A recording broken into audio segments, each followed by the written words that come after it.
try and use these as much as we can because I know that they don't picks up pretty good online, but that would be better. We'd like to welcome you all out to our budget meeting this morning on Saturday, May 28th at 7 a.m. That's 7 a.m. in the morning. I wasn't here when that decision was made, but nonetheless, I'm sure many think it's a good one. We'll start out with our budget meeting this morning with an opening that will be provided by Finance Director Dean Story, after which I will lead us in the Pledge of Allegiance. Our Father in heaven, we're grateful this morning to gather together. We're grateful for this beautiful morning and for the opportunity to meet together. We're these blessings, and we pray, Father, that Thou might bless us with Thy Spirit to guide us and direct us today. We pray that we'll be blessed with positive discussion as we go through the budget and determine those things that are best for our community. We're also grateful for this food that's been provided. Ask that Thou might bless it for us, and we pray for these things in the name of Jesus Christ. Amen. Amen. Amen. Thank you. Ladies and gentlemen, please stand and join me in the Pledge of Allegiance. Ready, begin. I pledge allegiance to the flag of the United States of America and to the republic for which it stands, one nation, under God, indivisible, with liberty and justice for all. Thank you. I think we all know each other, but let's just, since we're sticking on the same formal path, start with introductions, and we'll just start and go to my right. Steve Hyatt, Service Mayor of Kaysville City. Dean Story, Finance Director. John Thacker, City Manager. By ordinance, you mentioned Mr. Scott, welcome his input, as John is the budget officer as it stands right now. Shane will be taking over as the budget officer for the actual fiscal year, so welcome any feedback and discussion you'd like to provide. With that said, we will move into the agenda item, review and discussion of fiscal 2017 budgets. All right, you have your budget before you. Tab 1 is the overview. Don't know how much discussion you want of that. Tab 2 is a summary. Should we start there, or let's just start with tab.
Tab 1 is an overview that gives you graphically what it looks like, but on tab 2 it gives you tabulations. On the first page is the general fund. We're at $13,500,000 plus for the general fund. It's of course a balanced budget because it is required to be. You can see there listed the different activities that we are funding and that we will be providing. We can go through detail as much as you'd like. There are tabs for each of those activities. I think, though, we'll probably want to concentrate on the things you've given us direction on as we discuss the budget. And as we met a couple of months ago, you gave some direction, and so we'll talk about those. And at the very last meeting we had, you gave some additional direction about fire services and how we fund those and provide those in conjunction with Fruit Heights. So we'll probably want to spend some time talking about that. First page is the general fund. It's a balanced budget. We're not proposing any new programs, any new staffing, except the ongoing upgrading we're doing in the fire department, where we've been adding full-time personnel, the 3 full-time captains. That has been occurring, and that's going well, and we'll come back to talk about that. If you turn the page, we get to the other funds in the general fund, the redevelopment special revenue fund, the municipal building authority, debt service fund, capital projects fund. You see the numbers there. They, of course, are each balanced as they need to be. And then the next page is the enterprise funds. These are run as a business. They're each balanced, as you see. They're kept separate. As on the following page continues the enterprise fund. We're not proposing any increases. The next page is the permanent funds, as they're called, cemetery perpetual care, and the library endowment fund. Again, they're each balanced, and no increases are proposed.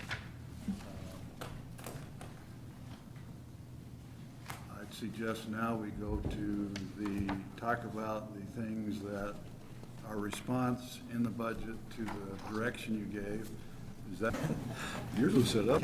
The first at the top of the page, proceeds. You asked us in our previous meeting how to accelerate the development of Pioneer Park out on Angel Street. And we talked about doing that with a revenue bond. And so we have looked into that and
provided for you information on how to do that. And if you turn back a few pages, you'll find the information that is provided for doing a bond to develop the park in a basic fashion, as we talked about in that previous meeting. You can review that in detail if you'd like, but let's drop down on this first sheet we looked at to the other items, and we'll come back to that. About halfway through that page, we show the expenditure of parks impact fees. We've taken that out of reserves because we already have those fees collected. We're showing the expenditure of $300,000 in park impact fees. That's because we have them already collected. We drop down further and we get to then the expenditures part of that. Any questions so far? Okay. We get to the line item there, you see Barnes Park Northwest Restroom, and we show $225,000. We talked about using impact fees in Barnes Park, which is impact fee eligible, to build a restroom and associated improvements in that park. Okay, so there's where it's budgeted and scheduled. And then we move down to the bottom of the page to Heritage Park, and we show it near the bottom, almost the last line, Meal Wheel Park entrance sign, $75,000. We talked about that also. So here's where it's budgeted as a line item. Okay? Then we turn the page, and we, in the top section there on the next page, as we talked before, we have not spent, as you see there, in the center column, the current budget year. We delayed, held off on the HVA system replacement in this building and the video sound system in this building. Did not do those, even though they were budgeted, because we said, let's wait until we get design done on this building and decide what we're really going to do here.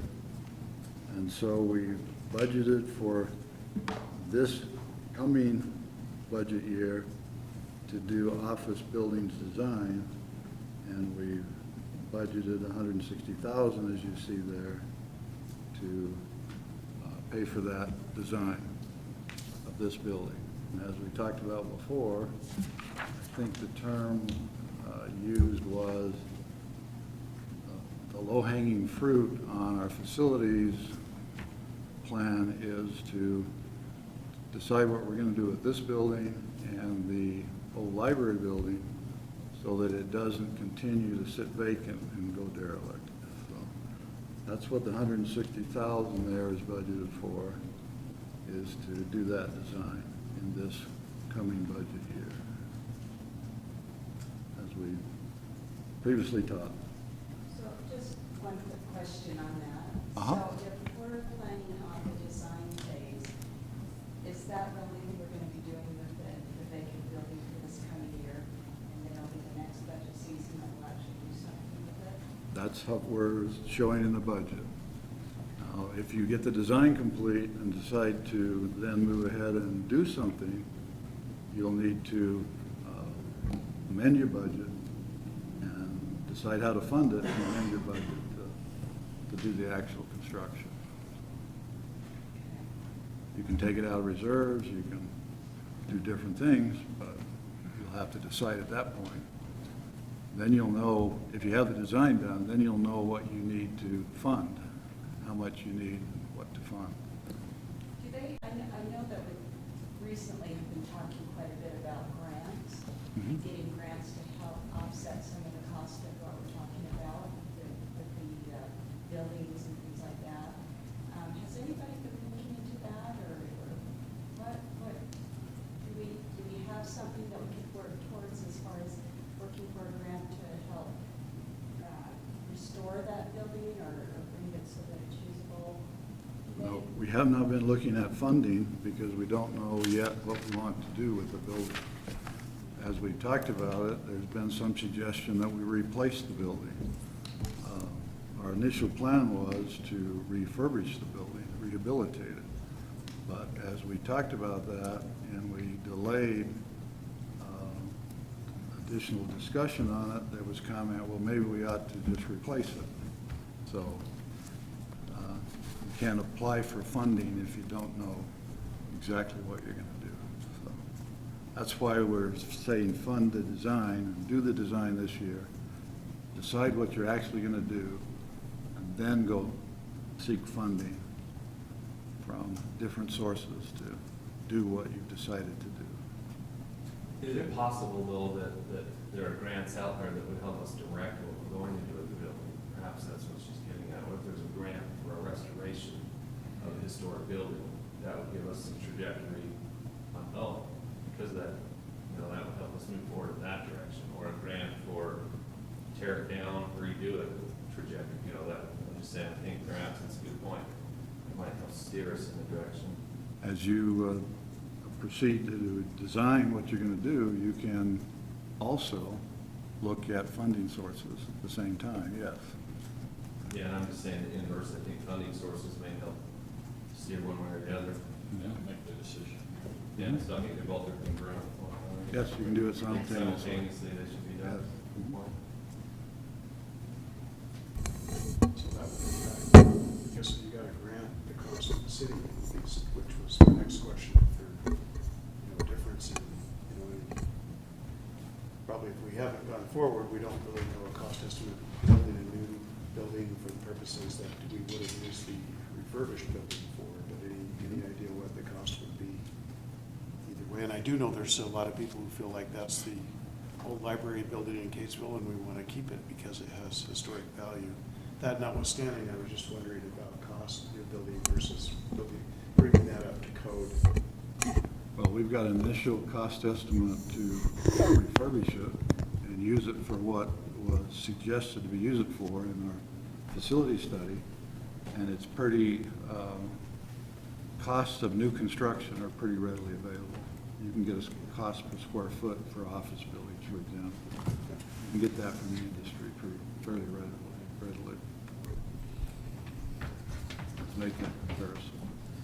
I think there could be other avenues too, if we went the route of keeping the historical character of it, to where local community people might be willing to get together. And, we had a huge donation on the splash pad.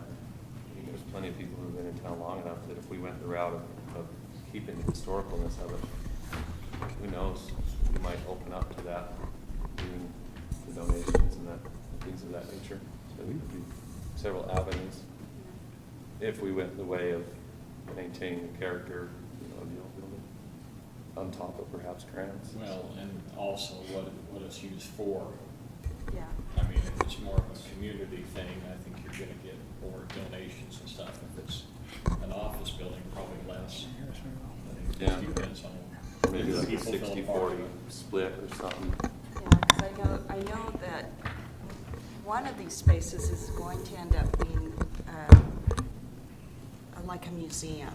We've talked about that, and so maybe if we look at that area as what this is going to be partial, this part is going to be for the museum, then I think you're going to get You'd get good donations. donations. Yeah, there's a lot of desire. People that want that, yeah. Yeah. But probably not, we're going to relocate engineering and building code enforcement or something. It might be a little hard to make that seductive, But yeah, for but, private donations. it's part of it. Maybe yeah. like the 60-40 split or something though, Yeah, or where it's not all museum, I don't know. yeah, that's exactly right. Okay, just one further comment on the sheet we're looking at. At the very bottom of that capital projects fund, it says document management system. The council has talked favorably about that more than once. So you see the amount budgeted there for the document management system at the bottom there. Does that document management system include just software, or are there hardware? Is there hardware involved with that? It'd be all Scanning, inclusive, things like include that? everything. Okay. And also, that's probably a one-time fee, but would you have software maintenance? There possibly could be software maintenance on top of that Right. And in future years. storage capacity? Well, that's all built into that? Should be. Okay. And again, that's a budget number. We'll go through the process of evaluating systems. Our intent is to get a committee together of city departments, determine their needs, and then design a system accordingly. And then once we have that, we'll come to you before that expenditure. Oh, I just was going to mention, this is just, for those that are here, before we've allowed you to slide up so you can hear us, if you need to slide up closer, feel free to do so. Yeah, and we'll try and use the microphone, but if you need to slide up, please feel free. Thank you. All right, if you turn the page then, it gets us back to Pioneer Park as we started with. The amount there is the same as we started with, the 1.2 million of bond proceeds are shown as an expenditure here. And that is the last item on the capital projects fund. And if we turn the page, then it gets us to the detail mentioned earlier for the Pioneer Park site development. You see the menu listed there that I believe you've seen before of different items for the park. And then you see a basic park outline on the next sheet as was asked for. There's a lot of grass there, but I think that was the idea, to get it under grass with sprinklers. It's 10 acres, and that gets us to what was, I believe, requested. And then following that is the bond documents, preliminary bond documents. If you choose to proceed with that,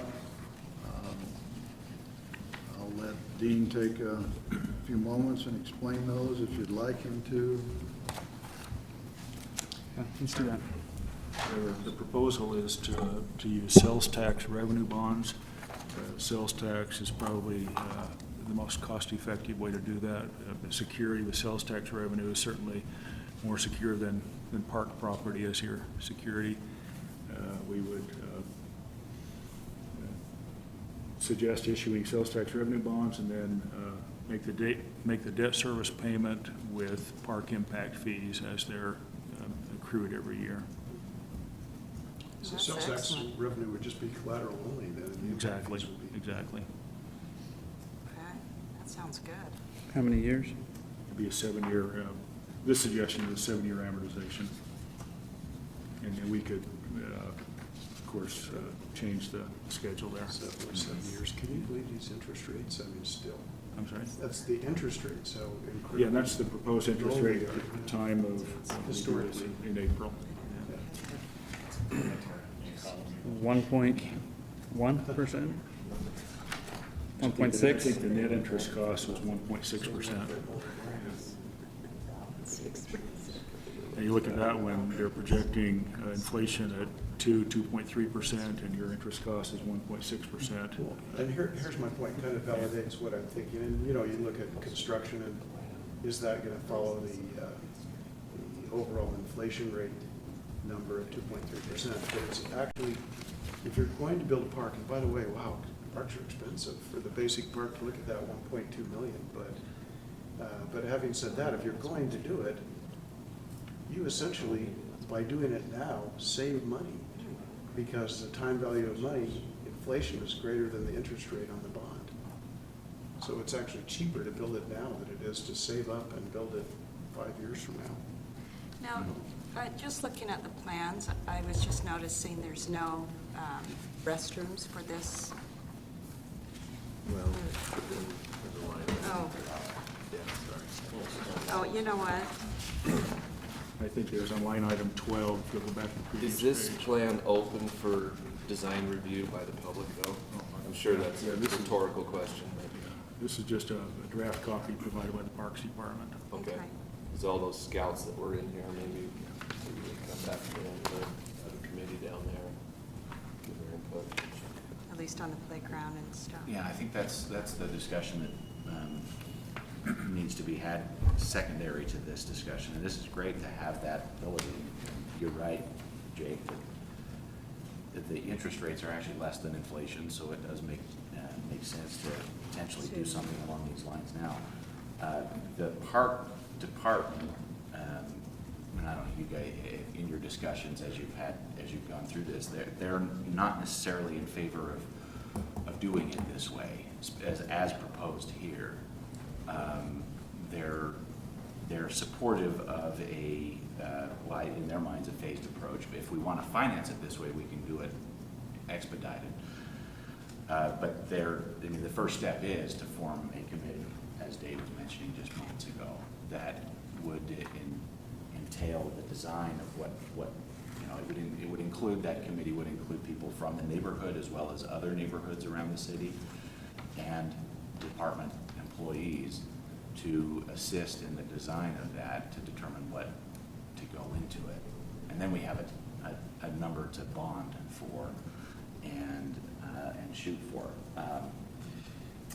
This particular layout, while provides a whole lot of grass, I can envision that would be, other facilities would then subsequently be put in here, which means that's going to cost more in the long run to go back and tear up the grass, tear up the pipe, tear up the infrastructure to place other facilities in there. And the Parks Department is not in favor of going that route if they can avoid it.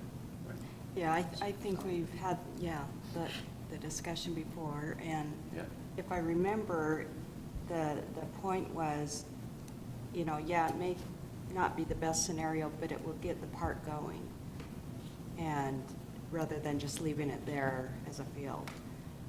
And then later, as has happened at Pioneer Park, Heritage Park. or Heritage Park, excuse me, yes. Private citizens have stepped up and say, I'd like to help. Right. That has happened, and I think from the Parks Department's perspective, Heritage Park has not been done how they would prefer to do it, because there's been a lot of going back and redoing things that they did initially. Now, that being said, their ideal park project was the Angel Street Soccer Complex, which was all done more upfront as a single project. That had the benefit of, we owned all the property, and all the property, or the property, the 17 acres there were deeded to the city without a single cost, without a penny from the city's pocket. So I just have to ask the there were- question.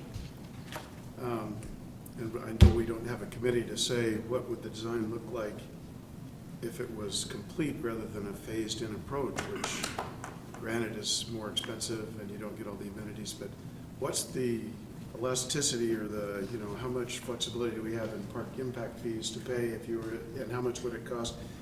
Knowing that we don't have the committee yet to say exactly what we should put in here, but, some kind of a ballpark that if you were to do the whole thing now and finance the whole thing, how much would that increase the cost, and what other features and things would you put in? Jake, if you'll turn a couple of pages, there should be a sheet called impact fee reporting. Keep going.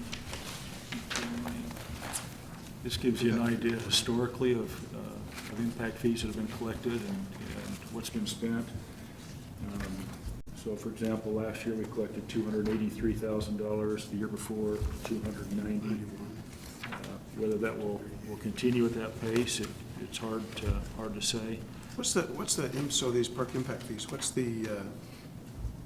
do those come from new development? New construction, new building permits. So the impact, and both Residential. residential and just residential? Yeah, residential.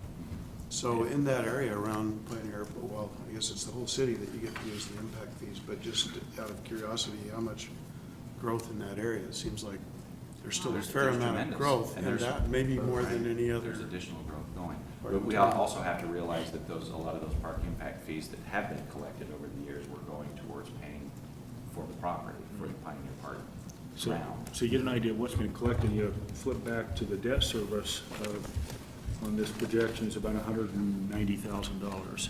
Yeah, so you're taking a good, just for the chunk of that. 1.2, you're taking a huge chunk of the impact fees. Exactly. And then, of course, the next question would be, what are you robbing from Peter? Who's Peter? Where are you taking these from if you were to go up to the max, the 280 or something?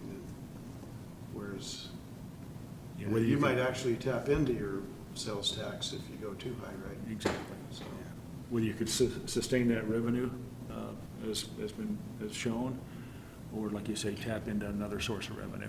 it's almost more of a, forgetting long-term cost for a minute, you've also got a cash flow issue, I guess, Exactly. use of cash issue. And if you go back just to 2011 or 2010 or 2011, and what we actually received in fees collected, 2009, 2010, 2011 were a fair amount lower. At Than expected. 2012, yeah. That's right. That's why So building you could slowed down. potentially go, if building slowed down, and I know nobody thinks it will right now, but nobody thought it would in 2006 No. either, so. We're towards the peak. We're on the 10-year. Nationally, it's coming down. Yeah. We're not completely immune from the national economy here, so. We're never immune. The debt service was what, 180, 190? The debt service, 190 roughly. I agree that I think it'd be great if you had a plan and say, hey, this is what we want to do, and just get it all done at once. It makes life easier.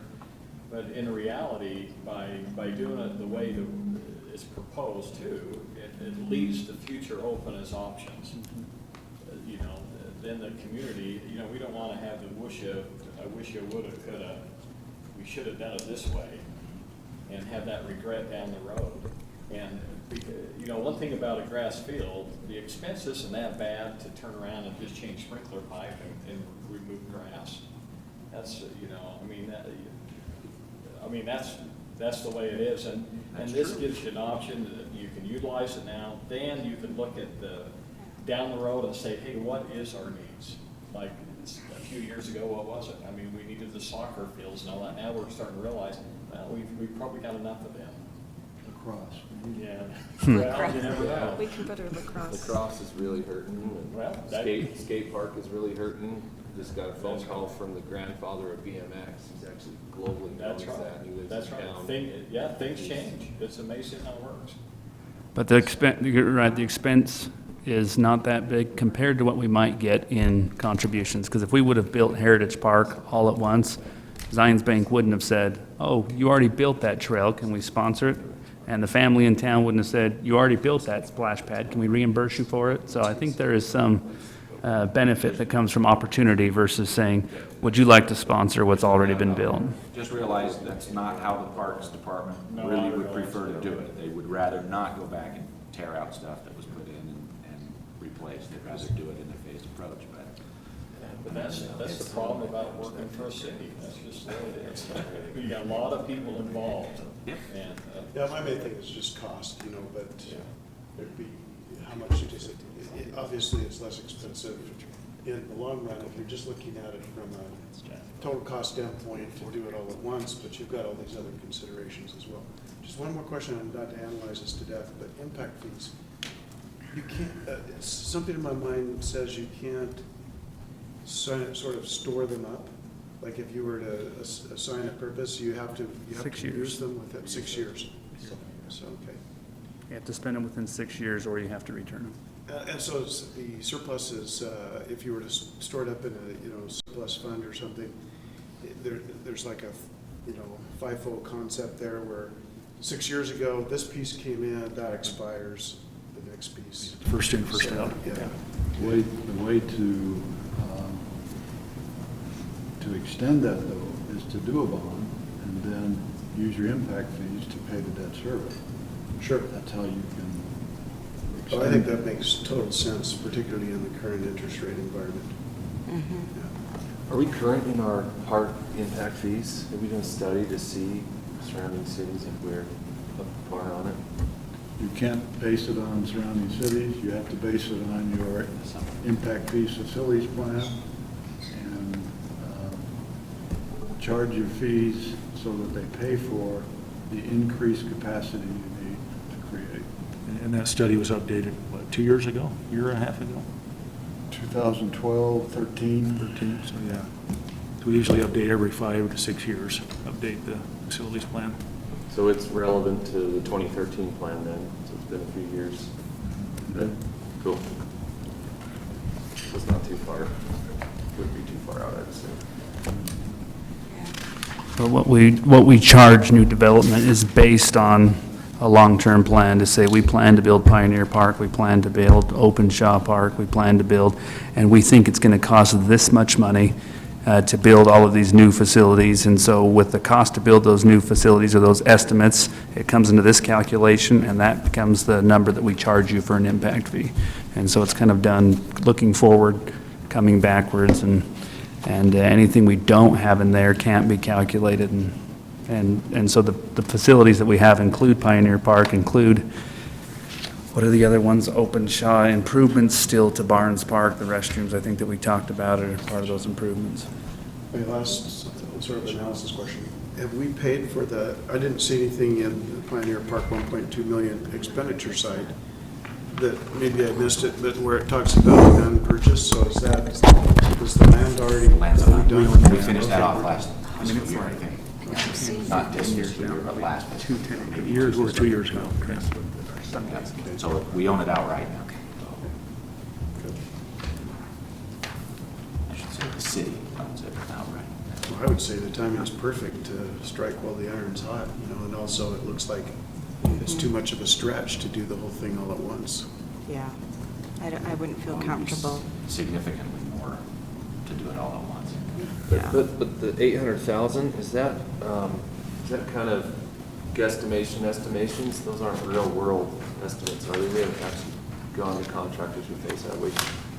So that's kind of our estimate. I wonder how the real numbers would come in at. What 800,000?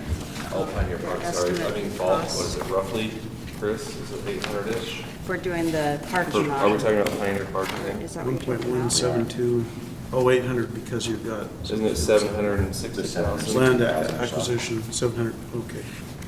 Yeah, isn't that, that's the number, right? Okay, that's what you, I just wasn't sure which number you were talking about. Oh, Yes. okay. Page you were on.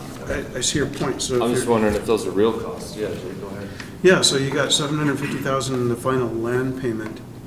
So if that's already done, why would the bond need to be 1.2 million if the actual construction costs are only 800,000? If you look at your estimated cost column, Yeah, That's what. down at the bottom, 1.172, yeah, that's the 1.2 number. that's right. Okay. Oh, so we're estimating the park at 1.172 million right now? Yeah. For What's just the- grass? Well, we'll see the line Million items. is the Well, parking yeah, lot. They're all by line item, yeah. Okay. But I think And again, like that's an soccer, estimate provided by the Parks Department. I think it'd be striped for soccer, I guess, but I don't, no goalposts and everything. no fixed. I don't think that we put fixed goalposts anymore in our parks, do we? We use the. The ball balls. Yeah. What does the 759,178 number represent? Yeah. Down at the very bottom right hand. Those are expenditures to date. Those are, we've already spent those Oh, monies. gotcha, okay. Actual cost. To your point, Dave, I don't know how spot on these numbers are, but I know that Vance and Cole have a pretty good idea for what these different items do cost. Just hope that we are on a 10-year cost, maybe reduce it a little, that we get some hungry You contractors. just never know.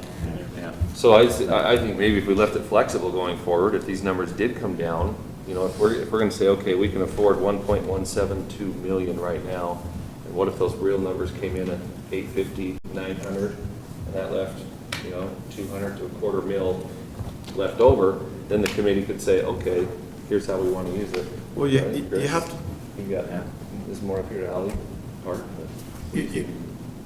oh, go ahead, Chris. I think that would be reasonable, you know, if that's something that, if there's money left over to put something in at the time. That makes sense. I was misinterpreting your question. I thought flexibility with regard to the bond, and you have to No. secure the bond, you know, as well. Correct. But if you have excess, you could use it for an additional feature. That was your point, right? That's Right. Yeah, so if this okay. table agrees, we could afford, I mean, let's just, I like round numbers, like 1.2 million in the bond, and that's feasible with the fees coming in over the projected years, that's affordable without going backwards, like Steve mentioned. If we hit a dip and pulled it from other funds, then that would leave, and then it came in at 950,000, that's a $250,000. So we felt like we could afford it, the committee could then say, you know what? The skate park, in '08, the estimations on the skate park was $98,000.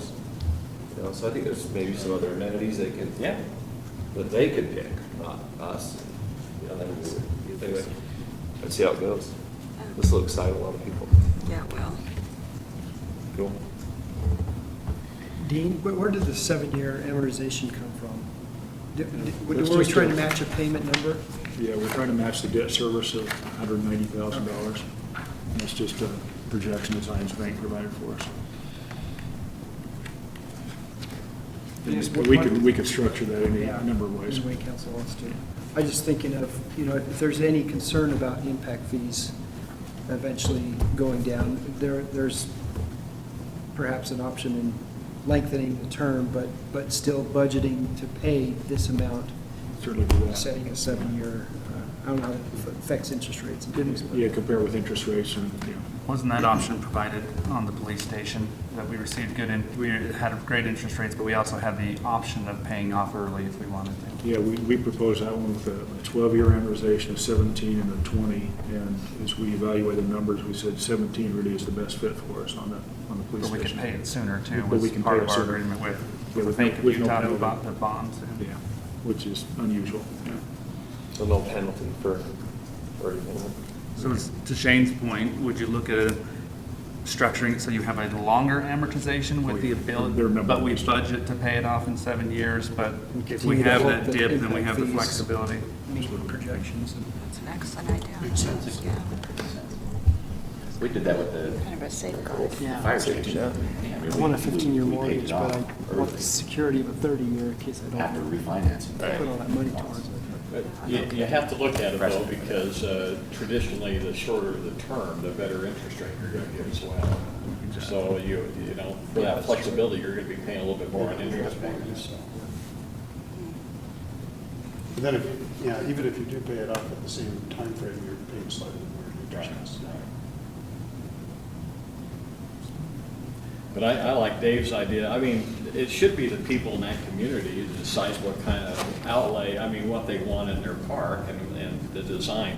What's good about this, it basically gives you a model of exactly what you can go for funding purposes, and then let the committee decide exactly how they want to lay it out. And they have their budget, right? So That's right. Well, the committee will consist of certainly people, I think Jared Doxey is the homeowners association president in that neck of the woods, and he is a great, and has agreed that he would love to participate in that. that'd be I know of at least one other person in the neighborhood who would like to participate in that. But we'll also have probably Cole Stevens from city staff, the parks director, on there. I likely would also serve on that, being the liaison to the Parks and Rec, but it would be a committee probably of 8 to 10 individuals. We did And it is a citywide. I was gonna say, when we did the park, so- splash pad, we included people who lived around the splash pad, but we included people who lived in all parts of town, so that it Right. wasn't Well, everybody's it wasn't a basically- Crestwood citywide Homes park, so neighborhood everybody- splash pad design, it was a citywide design. But I think you'll see a lot of interest from those who live around, most affected by Absolutely. it.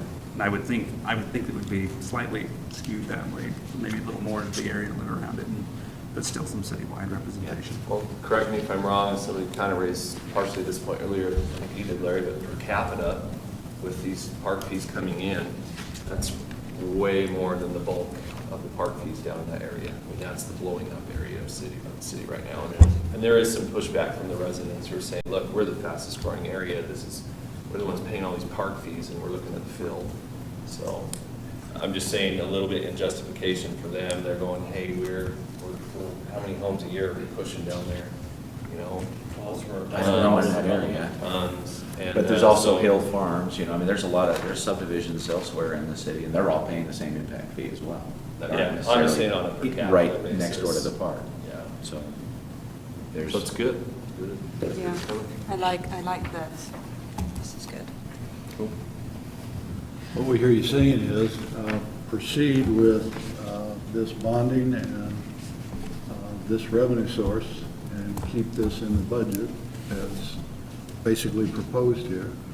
It would be interesting to see as you proceed with the bonding, what those, providing some flexibility on amortization, what that does to the effective interest rate. And so I also hear that we're saying, yes, proceed, but keep the options open if it doesn't make much of a difference from a budgetary standpoint. Still budget for this debt service of $190,000 a year, but as you shop for the bonds, I believe when Bank of Utah bought the bonds for the police station, it was unexpected that they would come back with the offer that they came back to pay it off early and a better rate. And so if there's some, granted this is a little bit different, but if there's some flexibility there, I think we want to keep that flexibility to Shane's point if something changed.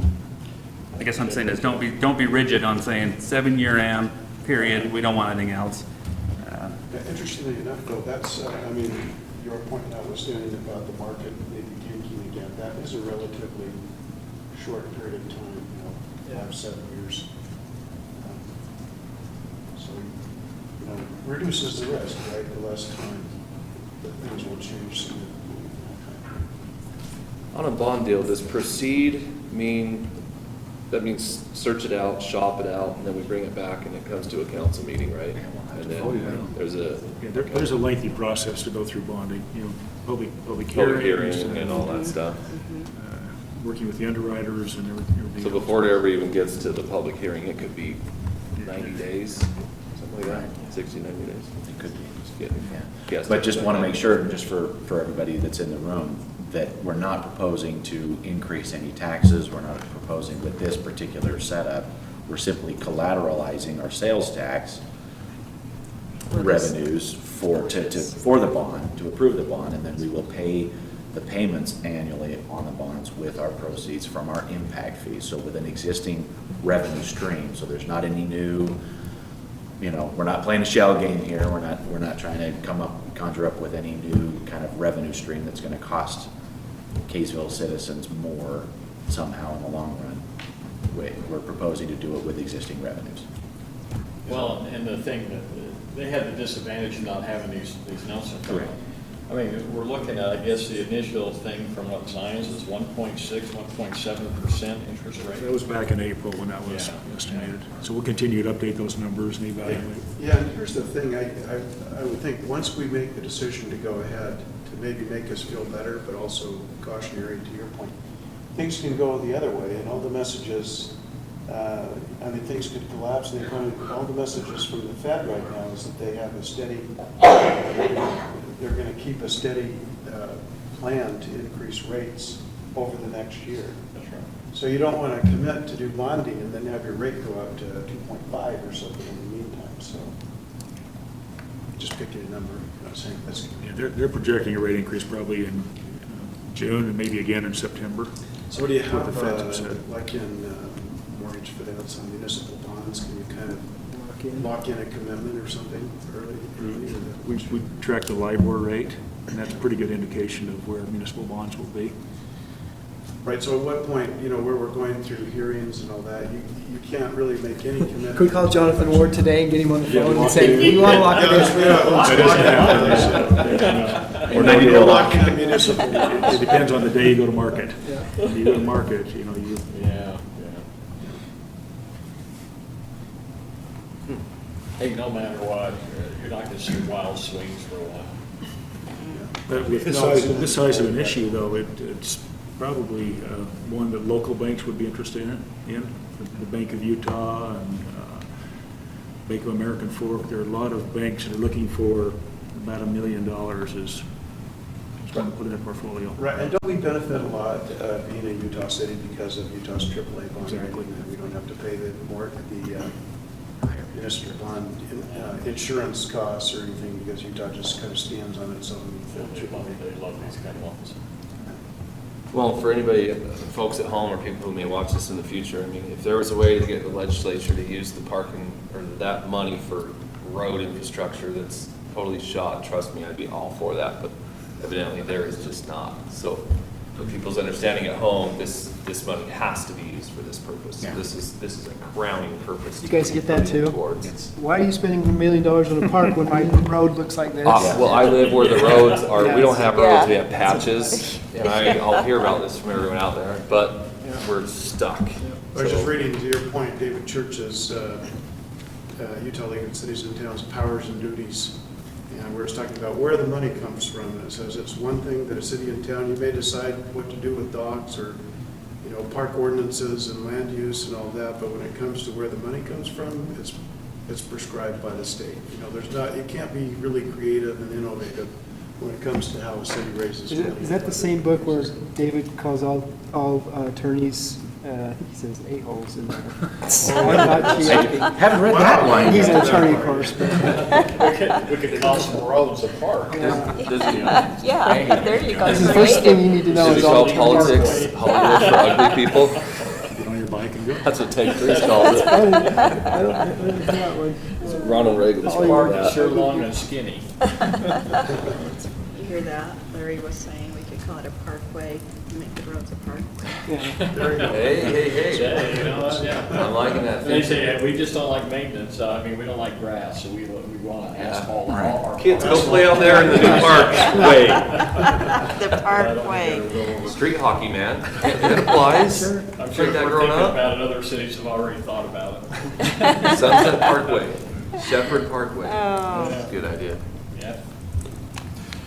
All Feel like you right, got the direction you need? I do on that. Looking at the rest of the items in the capital project funds, is there any further direction on what we listed here? Going back to the first page on, behind tab 10, we're talking about those other items. Are there any, is there any further direction? Barnes Park restroom, meal wheel at Heritage Park, specifically is what I'm talking about, the design and so forth. Document management system, do any of those need further discussion? I think one thing to keep in mind that the capital projects fund includes projects for governmental type funds, not the enterprise funds, but governmental funds that are typically, that could be multi-year projects. There are some other capital expenses throughout the budget, but these are the significant ones in governmental funds. I don't think so, John, to your question. I think that we don't have a west side restroom in Barnes Park. We've got a couple of restrooms on the east side there, but there's a lot more facilities now on the west side that are used now, and some even more to be coming probably down the road. So we definitely need the restroom there, facilities. And, you know, as is everything, to budget this $225,000, it's possible that could come in less than that, you know, and so there's significantly less than that even, so that's good. And then that meal wheel, park entrance sign for Heritage Park with, Meals on Wheels. that, exactly, we'll get the county on hand there, serve them out of the cabin. That is going to finish off Heritage Park. That will finally be basically the capstone that finishes up Heritage Park. And And it the will be facilities that we plan landscaped for in that. conjunction with the new cabin that's there. Yes. Was open. So are we, just a question, are we punting then, the great capital projects on the library building renovation? Just not We're making funding, a decision on that this year, or? we're funding the design, Okay. and you can make a That's the series of 60,000. decisions there. Okay. So we're just waiting until, but I guess my thought is, and I know we already discussed this, but as far as time frame, that's one that I think should move forward quickly. Could we do these simultaneously, or do we, in other words, if we get the design done in fiscal year starts July 1, and the design's done August 31st, and now we have to wait till the following July 1st before we can do anything, because we haven't budgeted anything for actually renovating. Could you amend it, like Dean's saying? Yeah, we You can amend your decide budget. how to fund it. As you're doing design, you can seek funding grants and other sources. Yeah, it takes time. Would there be a committee on that design, Jake? You can? Form a community No, committee? we need to. Yeah, because that's such a, I've heard so many different ideas on this building, and there is a lot of competing interests, so we do need to have a committee put Yeah, together. yeah. yeah, I don't think it's fair, like a young pup like me, being able to have more input than, long, like 50-year residents, where that building means a lot more to them. Question, you raised a good point, Chris, on the 225 on the bathroom down at Barnes Park. So let's say, this goes back to my other point, let's say it does cost us $125,000, but we put $225K in there, so that leaves Park and Rec with $100,000 surplus. What in turn happens with that? Is that just up to Park discretion, or does that go back to a general fund, or, well, I guess that'd be coming out of impact fees, so it'd just go back to impact fees and remain expensive. And then we have up That's to, no question. because we have up to 6 years, that's what you were saying, Steve, to use those funds. So we just wouldn't spend it, and then if there was another 100K, that could go, oh, there's another $100,000 here that can go somewhere else to another project. If it's Qualify if it's for impact fields. fee. Right, Yeah. correct. Yeah, the other thing, I should use accounting terms like FIFO or whatever, but each year, so there's an origin, there's like a birth date of each surplus, I guess, and then that piece lasts 6 years. But you'd have the 6th year, if you didn't Used up use it, first. dropping off. That's right. Then you actually Each- physically return A it sixth to drops. homeowners? If you don't spend If you it don't over spend it. 6 years, Yeah. that's right. Yeah, so, Or to the developers. happened. The developers are the ones paying, Maybe not but here. they're charging the homeowners. Oh, we don't want to return it to developers. No. You burn that Has the off. city ever returned You those? make that green, you make that There's green been a green. developer, there's been certain developers that have Statutorily. gone in 6 years and said, I want to know what exactly my project money was spent on, and they couldn't tell them. And they had to write them the check. Boy, that's bad planning. We provide a detailed report to the state auditor each year, explaining, this is what's come in, this is what's gone out, and we list it by project and by who's made the donation. We want to give their Benjamins back in grass. See that lawn over there? Go play on it. There's your money. and it seems like right now there's plenty of uses, right? There's Oh, yeah. Oh, plenty we of uses, so have more than we shouldn't really we have have any. coming in. Just that we would- especially Right, with no, loans. Yeah. that's, Yeah. there's other places it can go, for sure. There are some other things as you go through the year, if you look at amending, because one thing I believe is not in here right now is any budget item for pickleball courts. And so if they were to raise the money as it stands right now, we don't have budgeted matching funds. I suppose if that time came and the council decided that's still something you wanted to do, you could amend or hunt the restrooms, or if the restrooms came in lower, as was indicated, you could use some of those funds. But just here, as it stands right now, pickleball courts are not listed as an item. We'll be faced with that, right?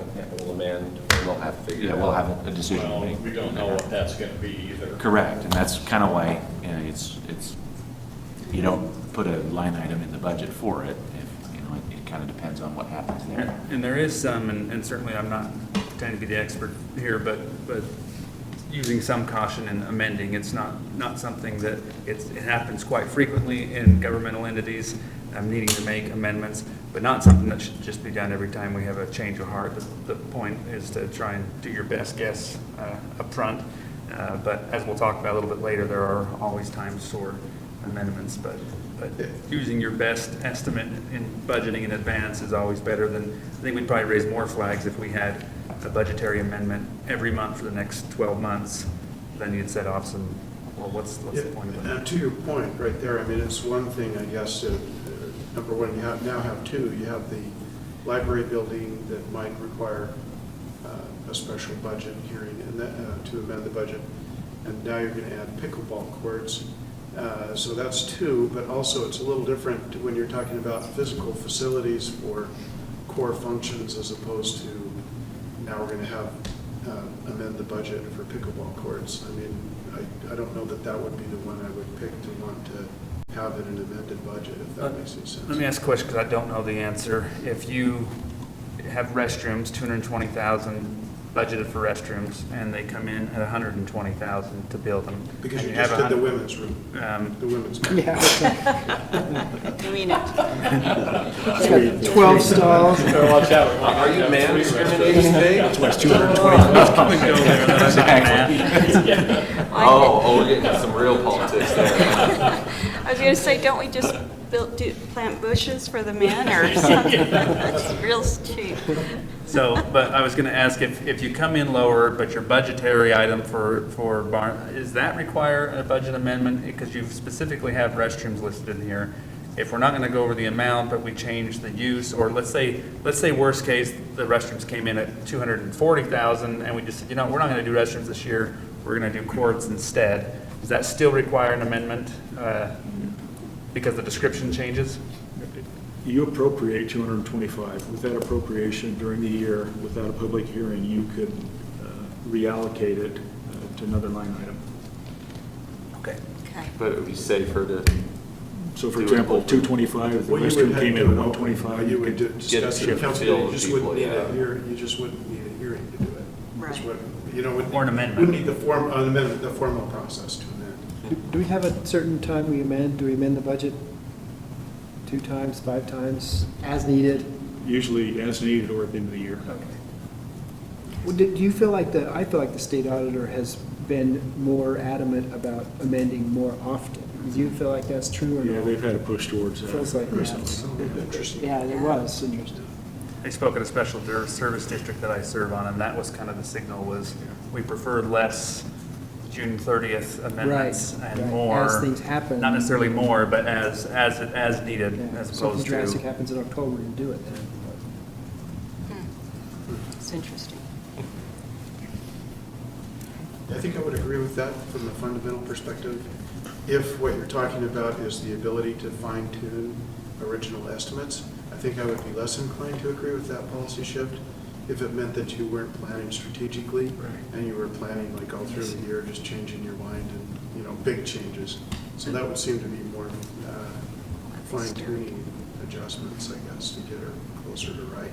I recognize that I'm not the construction guy. I have a really hard time processing a $220,000 bathroom, but maybe it's just me. I hope it wouldn't. We've done 3. Especially when those bathrooms, It sounds like a lot, But yeah. it may be a bigger, nicer bathroom, but. especially when they're like a tin can, I mean, 220 grand for those park bathrooms. And we have park bathrooms at barns. I mean, I recognize it's a need because it's the other end of the park. I just, if it was a fancy bathroom and no courts, for example, or a adequate bathroom and courts, This is more than a restroom. Yeah. It's also a maintenance building and okay, that's what I Other didn't things in realize, it. so. Everybody always kind of wants to complain about the budget, but when you put it out to bid, that's what it is, right? Whatever people can build it for.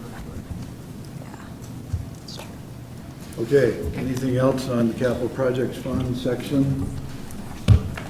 Let us, hearing none, let's go back to the beginning, if you will, then, and talk about different sections, if you like. We approach the budget in 3 parts, if you will: personnel, operations, and capital items. We've talked about capital items. Let's talk about operations and personnel a little bit. The operations we've been changing has been mostly in fire, as I mentioned earlier. We've been staffing up, if you will, we've gone to 3 full-time captains, and that has increased our costs. And we've heard comments from the council members that we need to move to full-time firefighting capability. That is putting us in transition. And that is increasing costs. The effect of that is on our neighboring city, whom we contract with, and there's been some drama with that recently, and they've asked us to look at how we jointly fund our fire services. And so we probably need to have a discussion about that, and the mayor at the last council meeting said we would talk about that at this meeting. So let's talk about that. A little background. Our 3 full-time captains are on duty. It's going very well. The coverage is better, is good, and our response is very good. Our response has always been good, but it's even better now. Our level of service has increased, and we're doing very well. The cost has increased from the current year to our budget. It's increased the cost, our budget amount about $50,000 for the year. Part of that is that we're also replacing our breathing apparatus, our air packs as they're called, because they're reaching the end of their life, and so we need to replace them for about $200,000. I'm going to let Dean now talk about the aspects of fire service provision, the cost aspects of fire service provision, the breathing apparatus, and the personnel costs, and give more details. I'm not sure I have much to add. Maybe first of all, a comment on operations budget during this fiscal year. We essentially asked all departments to take current year operations budget and roll that over into the new year. So as you look at operations budget throughout the different departments, you'll see they're very similar to current year budget. And that's what we asked them to do in order to present you a balanced budget. In regards to fire, there are some adjustments.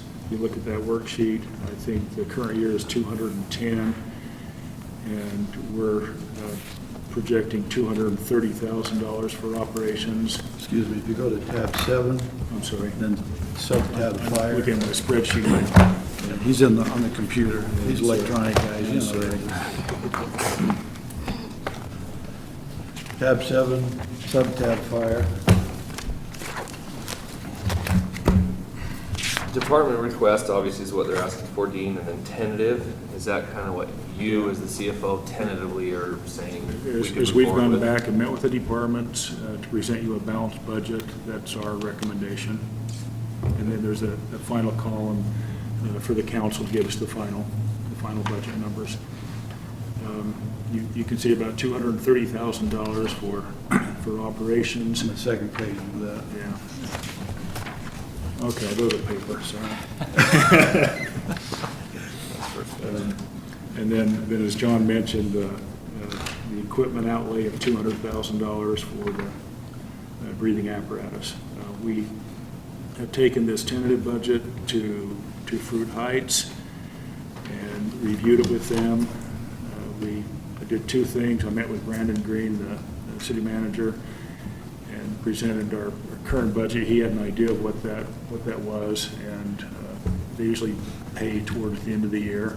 So I took him that statement. He looked at it and said, I think that's doable. We have it within our budget. I think we're okay current year. And then I presented to him the tentative budget for fiscal year 17. He looked at that as well and said, really didn't make too many comments. Looked at it and said, yeah, I think that works. Let me get with our mayor and council and get back to you. And since that time, I think he met with the mayor or Just talked. Yeah. We talked, as I mentioned, last Wednesday before our city council meeting, and by comparison, in 2015, I think it was, for fiscal year 15, their fire services charge was $175,000, and that went up in 16 to 204, and fiscal 17 would go to under the current. Now, keep in mind, all of this is the formula that's been in place, and that formula says take what we budget for the fire department, divide it into the value of homes between Kaysville and Fruit Heights and Mutton Hollow, because there's a third party in here, and then share those costs based on their assessed values. So hypothetically, if you had much more expensive homes in Fruit Heights, they could potentially have more of a share than if you had less expensive homes. That's the formula we've been using for how long now? More than 15 years. So, for less, but just, let me just, if I can just finish this thought. So, what I think caught them a little bit off guard is now we have Kaysville, the footprint of Kaysville, and the response, the calls growing and growing and growing, which has necessitated these increases in fire coverage and fire protection.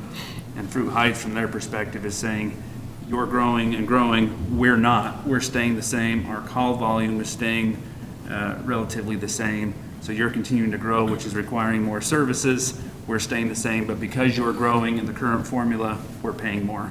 And so we're paying for your growth. Now, you could make that argument in a lot of places, like residents who have lived in Kaysville for a long time, maybe had lower power rates, and as the city grew, we had to buy more resources, so power costs went up, and the old timers might say, well, why should I have to pay for that? Because the city is growing.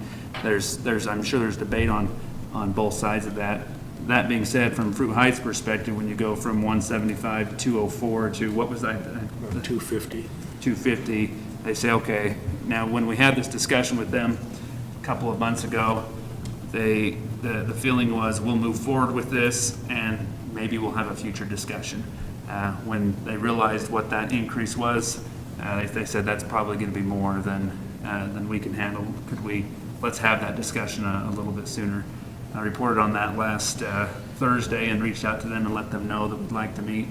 I've been out of town, and so really only had Thursday and Friday as a possibility, so we haven't had a chance to sit down and meet, but wanted at least to get some guidance or feeling from the council to say, are you interested in allowing us to at least have some dialogue or conversation? Maybe we change that formula, and we'd have to look at what it looks like, but maybe the formula is more based on a per call volume, like animal control does, for example. It says, here's your overall cost for animal control, and here's your call volume. And I don't know how that would shake out. My guess is that would shake out to a lower bill for Fruit Heights. It may not, though. We haven't done the numbers on that. It likely would, but it may not. If we took the overall operations and then what subcategories do you do it on house fires, because those are few and far between, certain levels of medical, do we bill them on, or do we just do it on straight call volume? Because you may just have someone who tripped and fell and have an ambulance come look at them. Does that get billed the same as someone who's a Delta response medical that requires a big response? So Here's a couple of questions, Mayor, for you. Maybe what Fruit Heights understands at this point. First of all, easy question when it comes to direct versus some sort of allocation method. So direct cost is always preferable. The reason organizations, including the city, doesn't always do direct costs is because there's a cost to obtaining direct costs, and you mentioned it. What type of service was provided? What's the cost of that? The direct cost of how do we track it? Do we have the data systems to track it? So, but the preference, all other things being equal, would always be for direct costs. So if we can move to more of a call model, maybe where you have some standard costs for standard call with increment if it's a big fire or something like that, I would think that would easily be preferable to the way we're doing it now, and would be much more fair and a lot better way to do it if you can do it. The second thing is, one's the allocation, which we just discussed. How do you allocate it? The other is the growth in cost for whatever reason. Maybe it's more difficult to maintain a part-time.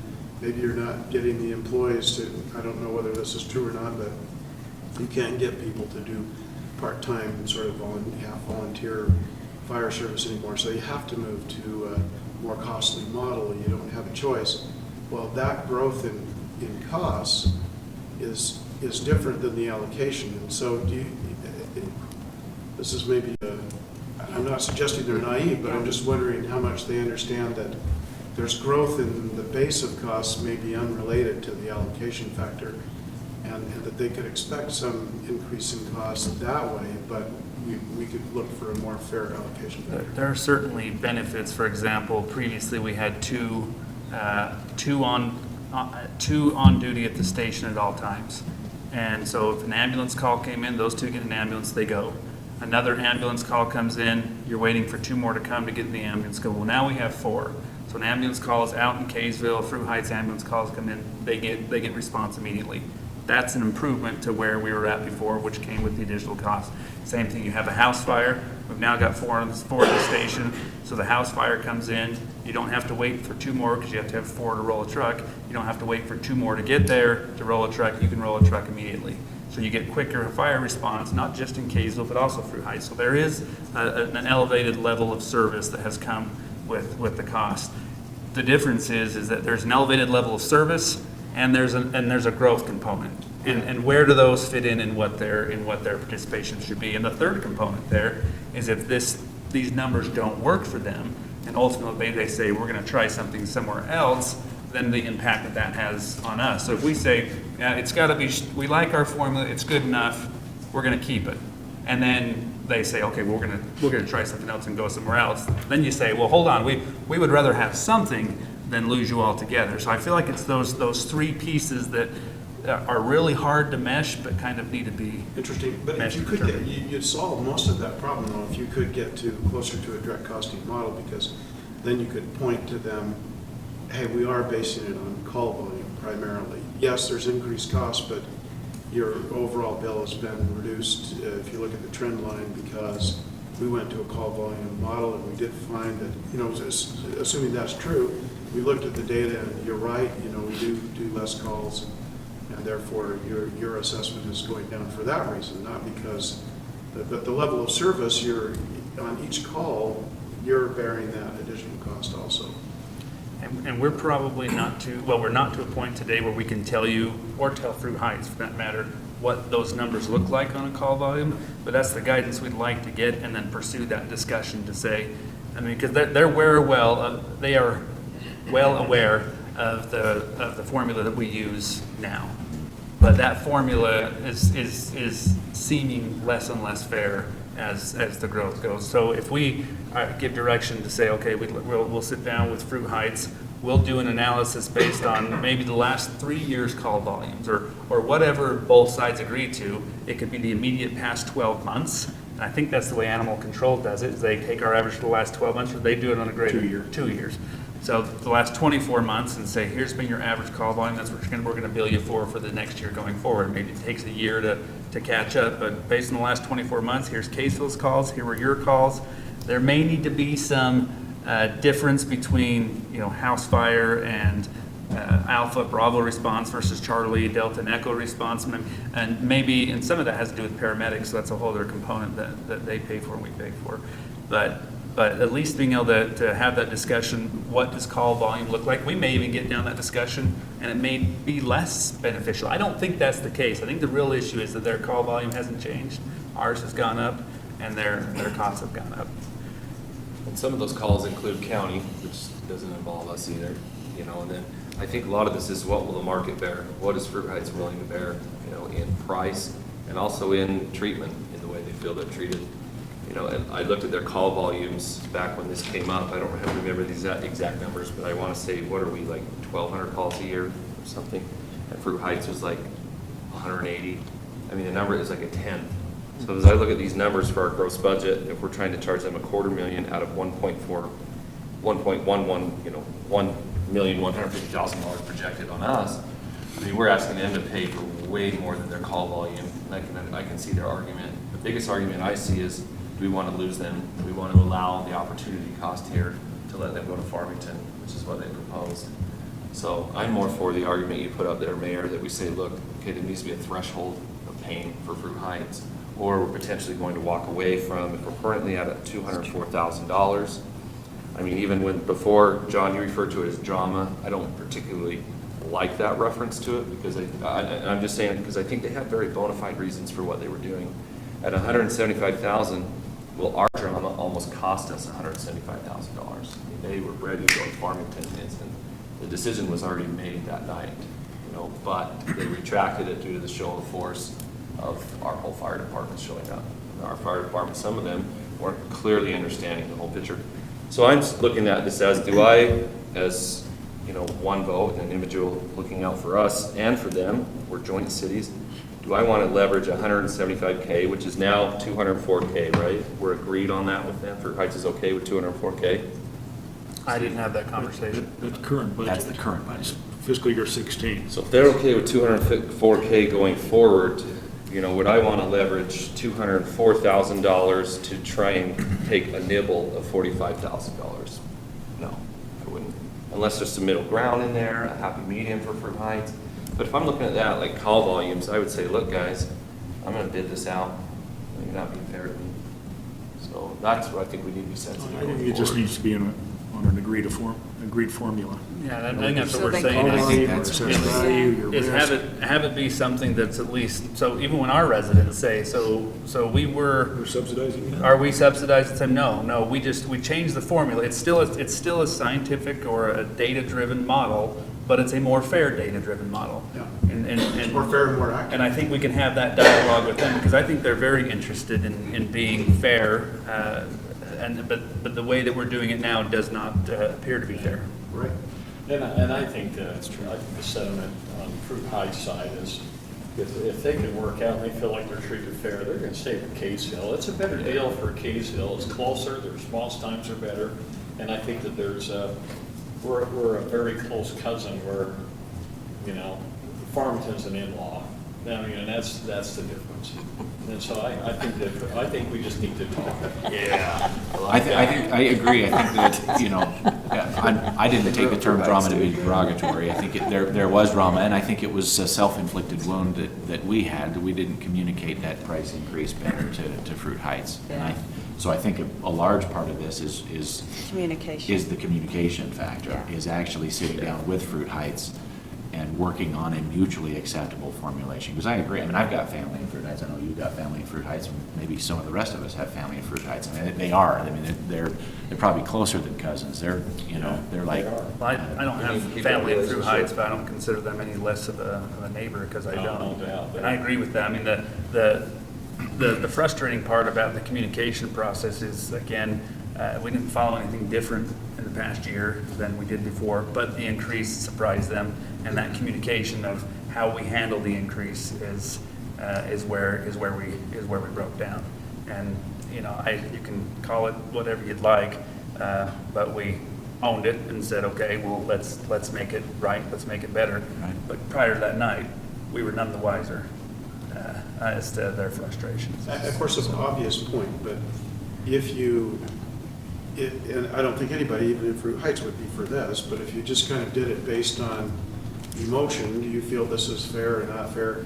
Well, let's just really cut, on no basis, Fruit Heights fee, then how is that fair to Kaysville residents? And so that's why you need gotta be a fair and quantified. accurate formula that you stick to, and. It's that just hard to everyone's- risk, if my numbers are close, 180 versus like 1,300 calls, that $200,000 covers a lot of our overhead. So my point is just to leverage that off, lose that. Well, those 180 calls, we're already here staffed anyway, and we run over to Fruit Heights, take care of some things, but if we lose that 200 grand, that's a huge hit. Yeah. So, no question about Some that. good things came out of this, though. Farmington had proposed in their bid to Fruit Heights and to actually put a substation over in Fruit Heights.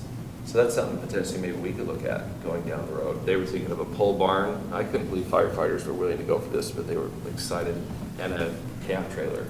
But just they're in a fire question truck. on that, does that make more sense for Farmington, because they're further removed when they do calls from, Ours is a lot closer. we're on the east side, and I almost think that if you're gonna do a substation at some point, but when we had the data recently, we had data on calls on the west side, and they said, by an independent party, and they said, we still think that, the response time from the east side is adequate. I guess what I worry about is, what if you have an earthquake and all the bridges are down, and so I think the first place for a substation before Fruit Heights, just because of proximity and having to go across the freeway, would be on the west side of Kaysville, just because the east side response team is pretty close to Fruit Heights already.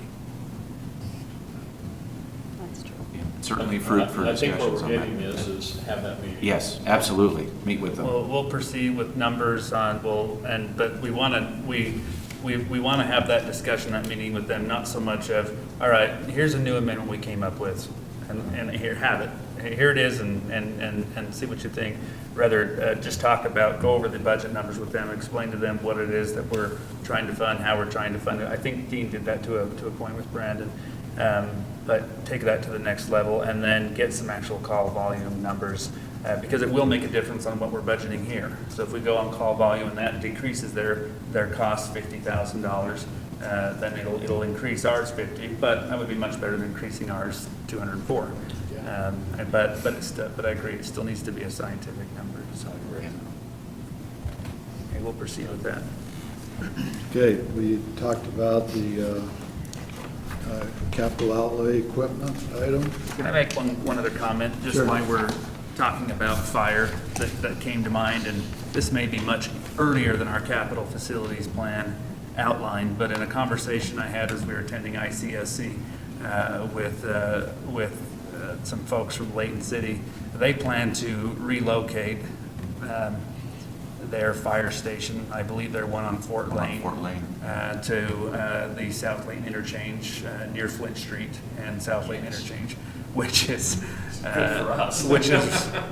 right next to our, pretty dang close to our city border and on the west part of town.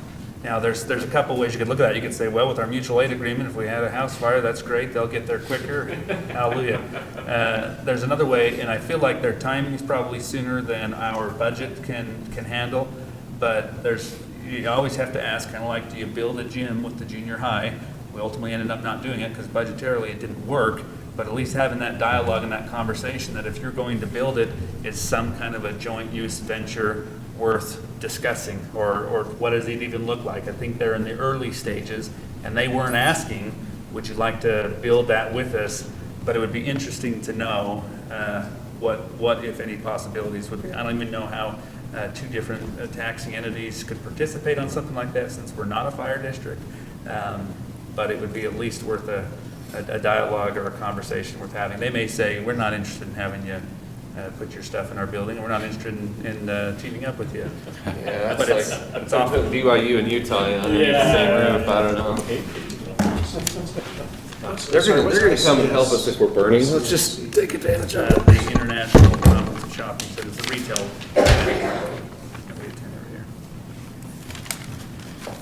So anyway, just something, not asking for any discussion, or just something to keep in the back of your minds, and maybe as things progress and we talk with them over time, my gut would tell me we'd probably come back and say, yeah, that would be really cool, but it's way sooner than we can, I mean, because of course we do that, we've got to staff it too. It may be sooner than we can do something or need something, but we'll at least just keep it in mind. Okay. Certainly food for thought. Other questions or comments on fire? We mentioned the breathing apparatus, air packs as they're called. You understand what that's about? To replace those units that are, well, the entire inventory of the units that are nearing their life. So what it is the other ones are just old, out of date. They start to have troubles with them, or? Reliability. Out of OSHA spec, I'm imagining. To stay in regulation. Well, there's nothing more important than the safety This includes for these guys fighting fires, Right. period. This includes the oxygen tanks and It's not oxygen, it's Masks. air. Oxygen is flammable. That's what causes combustion. So Yes. you use air.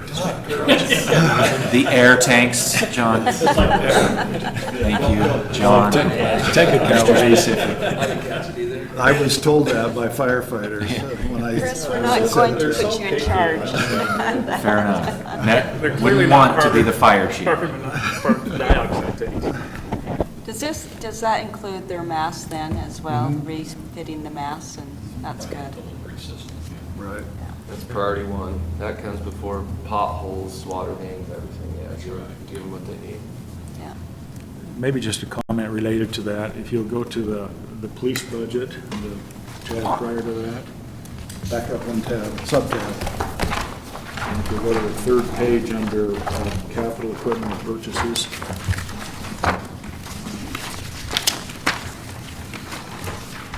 You'll note that the department request for equipment is $200,000, and that's typically used for replacement of fleet vehicles. We try to purchase 5 or 6 police vehicles each year. As we sat down with Saul and evaluated the fleet, he said it's in pretty good shape. And we suggested to him if we could take that money one time and shift it over to another public safety related item, the breathing apparatus. And he agreed with that, and we worked with the fire department to do that. So we're taking a one-time shift from that money that's normally allocated to vehicles to the breathing apparatus. Next year, that money will shift back to police vehicles. So kudos to Saul. Yeah. Teamwork. He's gonna keep driving his beater for another year, huh? He originally proposed a command vehicle, a big motorhome command vehicle for $200,000, and we talked to him about that, and he suggested that the breathing apparatus was probably more important than the command vehicle. So that's an illustration of departments working together. We're not in Kansas anymore. All right, let's talk about personnel and operations. Do you want to go through? Let's take a 5-minute bio break and grab a pastry if you'd like. Okay. If that's Public? okay. Is next? All right, shall we go through each tab then and just answer questions, or what would you like us to do? Overview, review each tab, answer questions, or what's the best for? You're done with discussion items that we, Presentation. I'm okay with that. Just go through each tab. Well, I would like to know, I guess a high priority to me is how we're dealing with the roads. That seems to be a hot topic Yeah. for roads. So if we could go and discuss roads next, that would be great. Okay.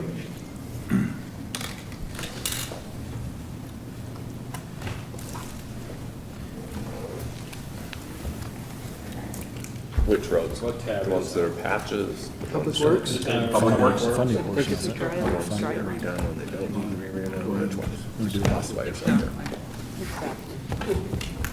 Where do you want us to go, Dean? Tell us where to go. I think we'll start with the revenue side. Let's go to tab 6. Is that the road one? Yeah, we're going to talk about funding for roads, and then we'll take a look at expenditures.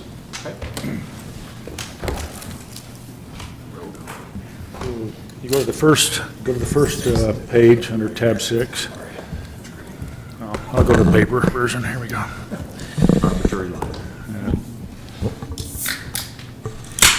So if you look at first of all line 11 under intergovernmental, Class C road fund allotment,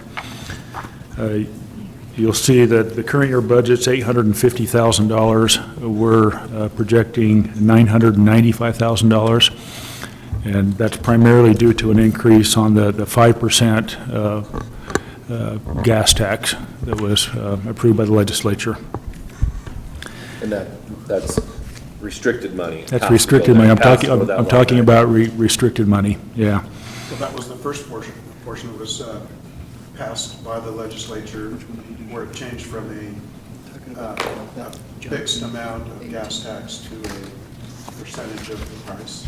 Is that? Yeah, 5 cents, okay. And then if you'll shift up and look at line 5, under local option transportation, this is the voter-approved sales tax for roads. Prop 1. Prop 1, For active transportation. for active transportation. Yeah, I know. Heard all about that. Yeah. That can also be used for roads.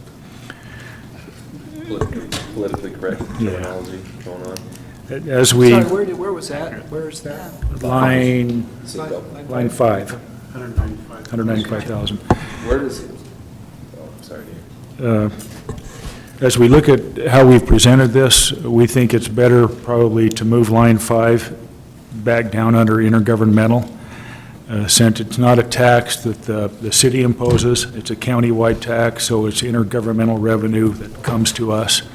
So as we present the final budget, we'll shift that number down to intergovernmental. And that's because it comes first, it's distributed first to the county and then from the county. Yeah, it's not a city-imposed tax. Yeah. So, More politically correct. yeah, right. And actually, I think from an accounting standpoint, I would agree with Dean that it's more accurate to have it as an Yeah. intergovernmental. It's a more accurate description of what happened. Yeah. Instead of having it in our tax category. So that becomes your funding source, one of your funding sources for roads. Now, if we go to tab 7, under Public Works, sub-tab.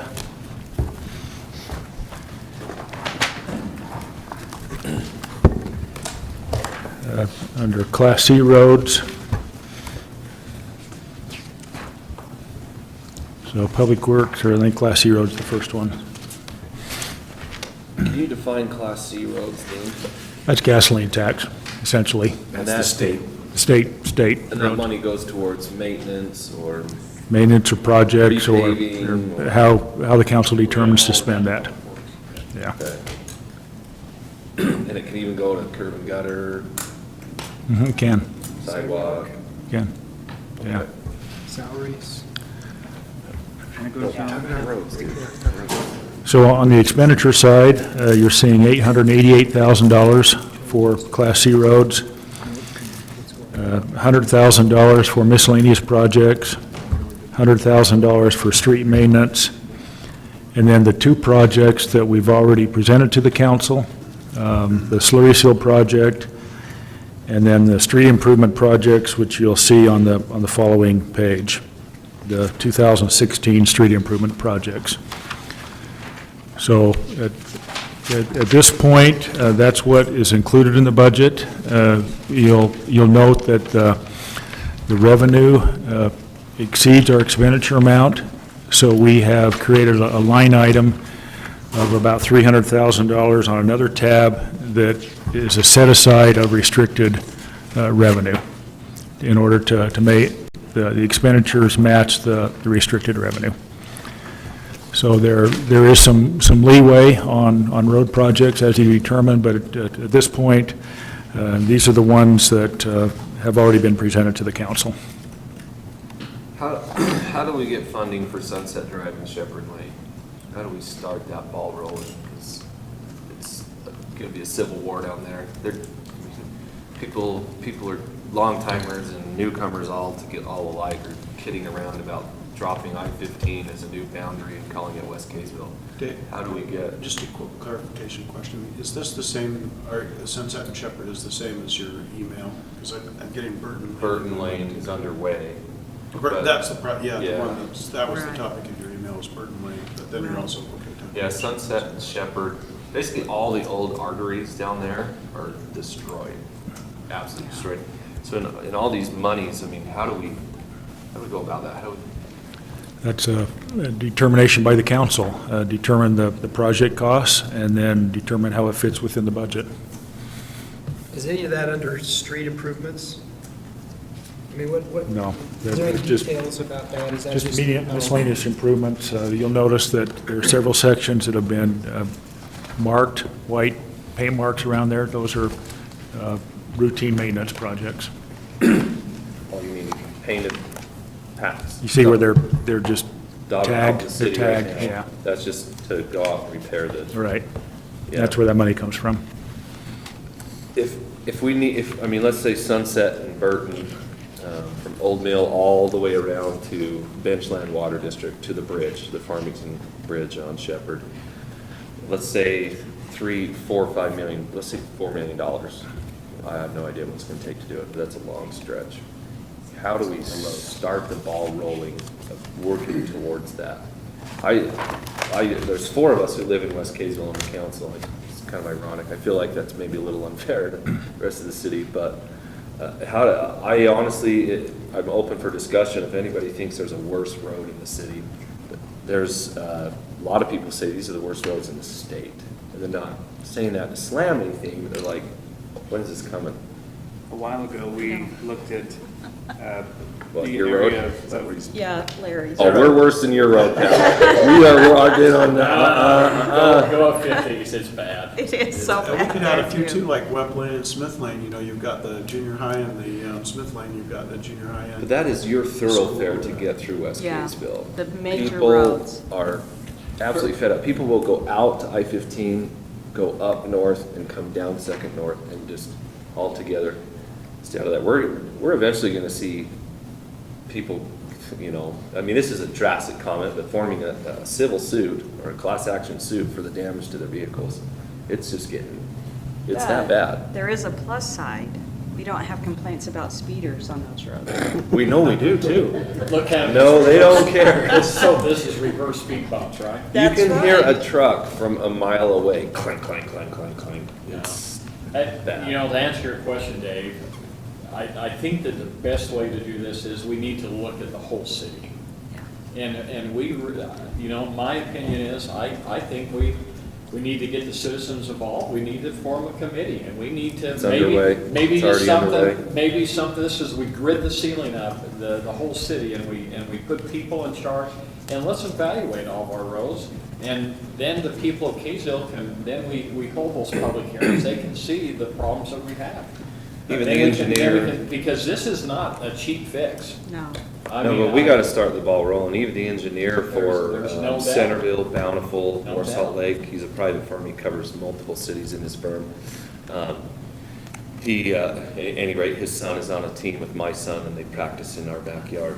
But he says, boy, as I come to your home, he says, these roads are ridiculous. He says, these roads are hurting your property values, they're gonna damage your vehicles. He says, this is ridiculous. Well, just to Have you add been to down there the- lately? No, I Come to the haven't. west side, you Yeah, I east have, sider. I ride my bike out there, so I'm familiar with Dodge and the Holtz, you know, and all those roads, but, and drive down there, not every day, but quite a bit, so I'm, you know, well aware of that. But, you know, just add to the cost of the project a little bit, while you're like repaving them, it would also be an ideal time to put in sidewalk and curb and gutter, right? But Oh, that's what I'm talking here. yeah, that's, They're yeah. done. They're But right. that way. just adds, to- and I was trying to get a feel for It's how gotta much be that done. costs, you know, like say you're, There's better roads in Hooper, on the, you know, on the fringe of the Great Salt Lake. It's right, bad. yeah, agreed. And one thing though, just for, like calling those liens, and so I was trying to get a picture of that. So if you call the liens, there are some people on the same road next to each other maybe who don't have the liens. So if you call the liens and pay for it that way, then some people will be paying, like if you had 300 feet of footage, because I found out that is kind of how you would, you know, at least that's how you would cost it, and apparently the liens are structured that way. It could cost one resident $10,000. All on their And frontage. the next door neighbor, nothing, and yet they get the curb and gutter, pay nothing. The person with the lien pays 10 grand, and maybe that, because that's the legal contract there, that's the way you do it, but there are some sort of thorny issues there, and then if those liens don't cover the full cost of putting in the sidewalk and the curb and gutter, then it's a budget item for us, you know, so I don't know that I completely agree that we need to move just as fast as we possibly can, but I also agree with Larry that we need to look at the whole city, prioritize, okay, you know, this is like you said, this is a major road. It's also in really bad shape. Maybe you pick that one first and you also maybe get some sort of and I know you've been doing some work talking to residents who feel, yeah, I would pay that lien, and I'm sure there's those people, but others, maybe, you know, anywhere from $5,000 to $10,000 is more than they can afford. So then do you have some sort of a payment plan? And so it just seems like there's a lot of issues there that we need to work through. Not that we need, you know, not that needs to take a long time, but we do have to go through, I think we have to go through a process to know where we're at and have hard data. Well, that's what I'm getting at, is saying that it's that's the Well- key of my statement is how do we get the ball rolling? Well, and I think to both your points, let's finish going through the budget. As we go through the budget, if there's unnecessary, you know, if we find things that we really think, oh, you know what, I would rather put that money towards the roads. So let's talk about that as we do it, because now we know what the numbers are right now for the roads. maybe we can increase that by. Well, and if you did a traffic study, a flow study on Sunset, I'm just gonna, I'm willing to bet it would trump any other road. It's like the belt route of West Kaysville. Angel dead ends, you know, and so that's literally your belt route to come through the west I side. don't think there's any disagreement on So that. it's, The process It's is used a lot, way, and it's increasing what, substantially. oh, yeah, Symphony and Woodside are not slowing down out there. John, what do we do for street maintenance now? How do we determine which streets get improved now? How is that done? You have to evaluate the streets to see what your investment in maintenance can do to prolong the life of the street. Some streets are to the point where they need to be rebuilt. Right. So you have to wait until you can afford to rebuild it to do any good on those streets, if I can say it in simple terms. Right, because just doing a slurry seal on a street that needs a complete revamp is a waste of money. Oh, yeah. And waiting to do a slurry seal on a street that has not fully went to pot yet, then you say, do you not do that so that you focus on this, and then now that one's too Right, gone? exactly. Too bad. Sure. It's a tough. How, I guess my question is more along the lines of what process does Kaysville currently follow? Whether it's Andy or whether we farm that to JUB for evaluating and having an active street maintenance routine and regimen going on. Each year, we evaluate the streets. Public Works evaluates the streets and applies the money we have in the maintenance operations that are applicable to the streets that we can, to the extent that the money can go. I will tell you that in years past, we've looked at areas of need as we've had that conversation, recognizing that West 2nd North was really problematic and Angel Street was really problematic. At the time, those were really bad. Sunset hadn't quite gone to heck yet. It was on its way, but in my mind, that was kind of always the order. We got some reconstruction funds that helped pay for 2nd North down to Flint Street when that intersection went in, and Flint Street down to the, and 2nd North down to the rail trail, and then a good portion of Flint Street, and that was paid for with some federal funds that put in that traffic signal. And then we redid the surface on Angel Street, from Angel Street all the way down to the roundabout.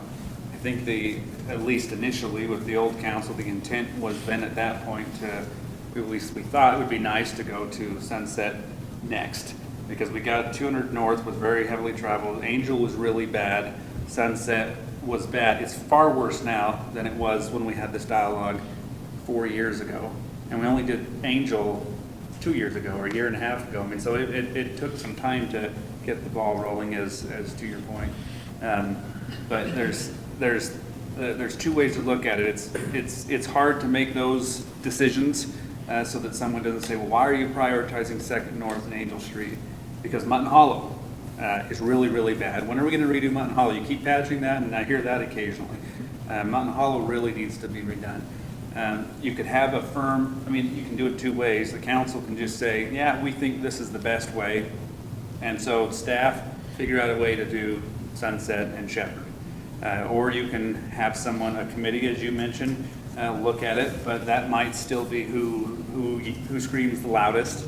Or do you have something a little more independent, do just a surface analysis of the integrity of the surface and the traffic flow, and then make a recommendation?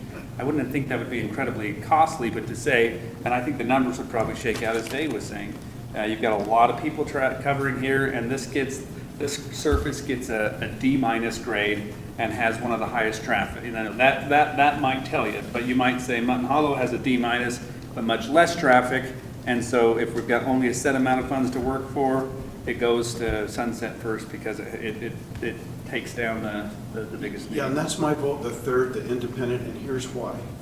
And it's not just because it sort of removes the, kind of political geographic battles over Because you could have that process too, you could also have the committee, but if you don't have the hard data, it's going to cost you. It's just like the slurry, that's an easy question in my mind, because it's gonna cost far more to rebuild a road, right, than slurry seal.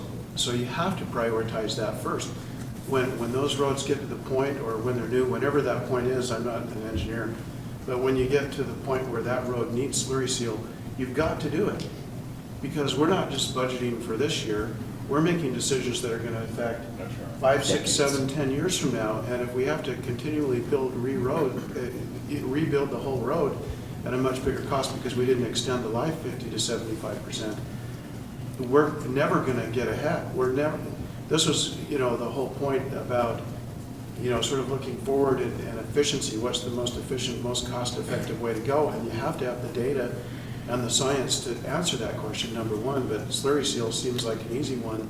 But if you can extend the life of the road, you're going to save money for the taxpayers year in and year out, as opposed to, prioritizing differently. So that has to be first. It'd be nice to get on a more defined, understandable schedule, because when the chip seal for Fairfield came on the recommendation, my first thought was, really? We just repaid that, and now we're gonna spend more money to chip, but the thinking there is, well, sure, but if we chip seal it now we're gonna get 50% more life out of that road than if we just paved it and just ignored it and said, forget about it, and then in 10 years we say, what happened to Fairfield? That sure died quickly. Back to your original question, we had this discussion a while ago in the Palos Verdes area, east of the ponds, not quite down to Hates Creek. That whole neighborhood was trashed. It was really, really, really bad. We looked at our B and C road funds and said, clearly we can't just bite that off, because if we did, or we tried to do it in 2 years, then we'd have to forget all other maintenance. Just forget about maintenance in the meantime. You have a terrible winter, you come to spring and everything looks terrible. And we did, much like we talked about with Pioneer Park, a short term, was it a 5-year bond? Revenue bond. And how much was it? It's about $1.5 million. And we did that entire neighborhood in one fell swoop and financed it over 4 years. Is that the Hess Farms? Yes, it was north of Hess Farms. Around Ponds Park. Yeah. You go to east. Burton Lane How is that and bond go, structured? I guess it's a revenue south, bond? The next street. revenue bond. That's It's something. excise tax, revenue bond, gasoline tax, revenue bond. Gasoline tax, okay, so Some So collateral. you're collateralized, but if you don't take your entire collateralized by amount, the excise tax. And paid for with C-Road monies. Zero. the downside, of course, is if you do the project that we're talking about and say that needs to be a priority, it's $4 million, let's do it. To make it affordable so that you can finance it, you may have to finance it so long that the road's gone before you pay it off, and you don't want to do that either. So that becomes a real fine line. But that would be, from a revenue perspective, we probably don't have it to just pay for it, but we could finance it as an option, as a suggestion. That's where I was going. I keep coming back to low interest rates. Sorry, Dave, go ahead. But again, with interest rates being low, you don't know, I just can't imagine, historically, they're so low, and history suggests that they're not gonna stay that way. Well- Eventually, the interest rates are gonna go back up. And so- that's an excellent point. Yeah. And not only that, but Prop 1 passed, and so we do have, I don't know how much, We've only got like 100, Yeah, 195 is what 200 they're saying. grand 350. annually. no, Prop 1 is less than that. It's said the gas tax, the 190 5% gas tax, but I thought Prop 1 was just 100. Yeah, Yeah, 195 Yeah, right. as the revenue from the gap. Yeah, we have those extra Prop monies one. we're just chucking into Public Works budgets. Why don't we, like we're doing with the park, why don't we isolate that money and say that money, my next step was a bond. There's no way we could pull $4 million, $3 million or whatever to redo those roads. There's no choice, they have to be done. It's not like we can sit here and make a choice about it. They have to be done. I mean, this last winter blew them up. Previous ones have before, but they are blown up, I'm telling you. They're bad, go try it, and to keep patching them, we're wasting money. Well, the question And then- becomes debt service payment on those. What do you do future years when you're making a debt service When on we did- those other When we did projects? Angel, Sunset wasn't gone yet, but if, let's say we had Well, it financed. was gone, but Well, I mean, it's Not as really bad as gone now, Angel. so I guess It's it never was really, been really gone. Less gone. Yeah, it was Never less really gone. been there. And one of the problems too, and which is hard to see, but,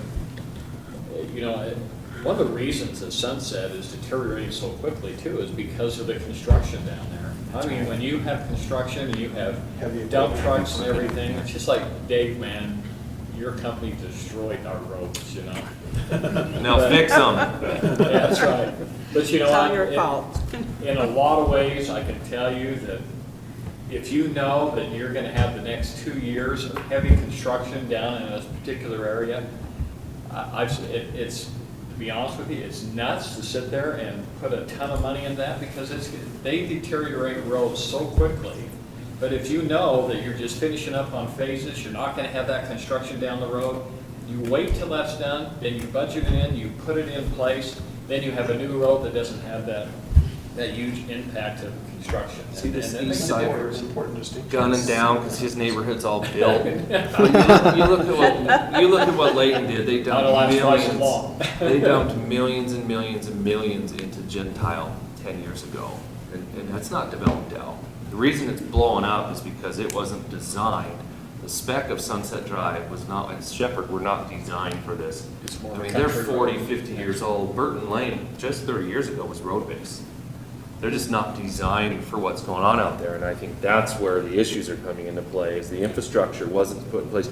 You could build a road that will sustain belly dumps, end dumps, track hoe, loads driving on them. Those roads just can't handle it, they're not designed to handle it.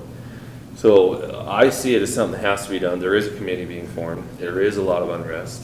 And the funny thing is, as I went out door to door on Burton Lane, which I know we'll be talking about, so I'll be brief, the synopsis of people, I didn't even talk to any of them about a lien. I didn't say, you have a lien on your home, you're gonna have to pay it. No, when it came around to the money, people were like, I said, there's a few ways we're looking at this, just write a check, or possibly city subsidizing it with a city carryback loan. And the people were really open to it. I was shocked. It didn't take any selling at all. They were generally open, maybe I could do the payment plan. So all this, I think we are been living in fear of, ooh, how do we approach these people about this curb and gutter costs? No, I mean, it's quite the contrary. I think they're so ready out there. They're willing to do whatever it takes. Another gentleman spoke about how when he moved in, it was county and it was a dirt road. He says there is an agreement that when he bought, he would never have to pay for the curb and gutter. So we'll have to address that. But I mean, that kind of, anyway, I'm digressing off. But so the point is, these roads are that bad. We can build it to hold up to it. I know your road isn't the greatest either, but come drive it with me. The whole. And the bikers, that's typically where they are, is on the west side. there's Those poor a guys, ton of bikers. it's a bad deal. Well, we're just behind the ball. There's no doubt Yeah, about it. we need to step it The up. cities have just got to our streets have got to the point in this city that there's gonna have to be some investment of money to try to start that process of No choice. getting them up. And then, to go back to Jake's, it is true, if you maintain your roads, you will double the life of your roads by maintaining them, and it's a lot cheaper. And you have the benefit of having a good road for not only bikers and to ride on it, safer, everything. It's a win-win for everything if you stay ahead of it. We're behind it. Property And values, we can't- everything. Exactly, and what it is we can't maintain our roads, and we have so many of them that are gonna have to be replaced now. And if you don't maintain your roads, we're gonna have a lot more that's gonna have to be replaced. So John, can I ask you, 15, long before I was on the council, 15 years ago maybe, there was a real aggressive road reconstruction around the city. How did you pay for that? You bonded for it, didn't you? No, we used power revenues. Sorry, I asked. Shouldn't have brought that one up. Yeah, but you Here we know go. what? And even then, those funds wouldn't be as available because that was so depleted, we had to build it up. So that wouldn't even be an option even without that. Well, like on the park, on Pioneer Park, I dare say that Jared Doxey, I know him very well, I dare say Jared would say, if we could, okay, theoretically in the box of if we could use that park money for any bona fide reason in the city, I guarantee Jared and the scouts would say, yeah, we would prefer Sunset Drive to be redone first. So my point is that's how big of a priority this needs to be. I'm just trying to sell this as a priority for at some point to get some teeth into this and get this going. We've talked a lot this year about it already, but to me, this is priority number 2, second only to the firefighters' face masks and the air gear, not oxygen gear. So that's how important I feel that this is. Yeah. Roads are public safety. Yeah, I think it's They're- the second level, it's. Behind I think you've made the behind- sale, Dave. Yeah. I don't think there's any disagreement. It's a Everybody, high priority. everybody Let's agrees. I think get the key engaged. is how do we start the approach? Right. Yeah. And let me tell you, we're kidding ourselves to think that we can pull money out of the budget to be able to do something this massive. No. There's gonna have to be revenue enhancement, isn't that how the Democrats Are you- call it? Are you saying that we still have to run a But- city? But not you know just what? support It has roads? to be done right, and the people of Kaysville need to understand why it needs to be done, and the importance and the benefits to them, why it needs to be done. And I think that, I found that the people of Kaysville are very reasonable if When they given all the understand what it's information, for, if yeah. we communicate to them. And I think that that's the process we need to go, is there needs to be education, there needs to be, whatever we need to decide to do. I love the ideas of getting the people involved and having committees and let them understand exactly why we need good roads and the importance of maintaining our roads and having a higher quality of life and everything else. And I think that they'll be behind us. I agree. People can understand catch-22 decisions, and trade-offs with regard to that. They just need to know what that information is. Well, the big What thing are is the- that it makes them to start the decisions looking impacting? at it as well. When you take care of the core needs, I don't think people have frustrations with that. I think when you go a little bit flamboyant over the core needs, that's where the frustrations with people come. But a road, isn't that like essentially what cities are for? So how, Dean, then how do we, you've got that 200K from the tax, and then wasn't there another tax in there? How can we start devising a plan to where some money gets start budgeting money and dedicating it towards that purpose? It always becomes an issue. There are more needs than there is revenue. So I think we just need to sit down and prioritize and then allocate the monies we have in a priority order. And as Councilmember Page suggests, if there's additional revenue source, we need to look at that and say, we need to have an additional revenue source to improve our roads. I like the idea of some participation on a community level, but is there a cost-effective way to get a simplified road report that talks about, here are your most critical, or here are your most damaged, or here are your worst roads, so that we're... I'm related to city engineers, and so I related talked to about them? this, quite a number of them, that work for communities in northern Utah, and I think I've talked to them a lot about these kinds of things, and I know that they provide that kind of a service often. I'm not just recommending them, I'm just saying, from an engineering perspective, I think that's something that we should expect as to come from, whether that's from Andy internally or whether that comes from JUB, who have the most knowledge of our city. This is along the lines of what the mayor was just talking about. I think is something we definitely need to have, and it provides that unbiased, apolitical perception of what roads are in the worst state of disrepair that should be addressed first. That's right, it's a professional assessment too, Correct. Yeah, based on well-grounded data. There's an organization called LTAP. Have you ever talked to LTAP? They're affiliated with Utah State University, and this is exactly what they do, is they come in and they charge you, but they're have something to do with the UDOT as well as USU. And they come in and they evaluate roads on a 1 to 10 scale. They do exactly what you're saying. They actually tell you how much money you ought to spend per year to maintain what you have and where you should put it. They evaluate it based on average annual daily traffic, ADT, and all those kinds of things. So can you use part of the, I know Class that C. it's a small amount. And by the way, this is a problem, Shane, I'm sure you would verify, across the state, which is why you had the legislature take a look at this issue in every community. But can you use, some of the, I guess, Class funds C here, roads Class or C the- road, for or this the- LTAP? Option. Engineering services. Yeah. Okay, that's Because something that would we seem can to be agree. You know, The first ballpark? step, yeah. Oh, right, we in the first paid, step. we paid about $5,000, so it would probably be a little more than that, but I think it would be, I think a lot of that is, We don't need every road studied, right? We would tell them, hey, You can here's do that the how you wanna trouble do in it. the city, Yeah. Mutton Hollow, Larry Page's Road, West Hey, Kaysville. my road's good, it's a private lane. It's the one in It's the front. 500. Oh, Median oh, the entry. road leading up to this private lane. But I mean, I'm like, that was fun, that's funny, because my threshold of pain is $5,000 Yeah. to put out for that. If we're talking like a $50,000 all-out city study, I mean, come on, common sense tells me we could all hop in a car and evaluate these roads to a Well, one good thing degree. about Kaysville, we're only 10 square miles, and I mean, it's, But 5K, that seems manageable to get a good study, but, you know, 10, I think 15, 20 grand, I think we're just blowing money. Well, I think it merits, getting at least an estimate from them as to what. They would charge. That, and Yeah. what that would cost, and Be it nice to sounds have like it that, would be. because there may be some tremendously roads helpful. that just don't look good.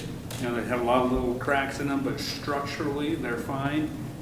Versus one that maybe doesn't look so bad, but you say you keep on getting trucks on, those things are gonna Some be are gone better in a than you matter of think, years, yeah. that's right. And I mean, I probably wouldn't. I'd like to see a priority put on arteries too.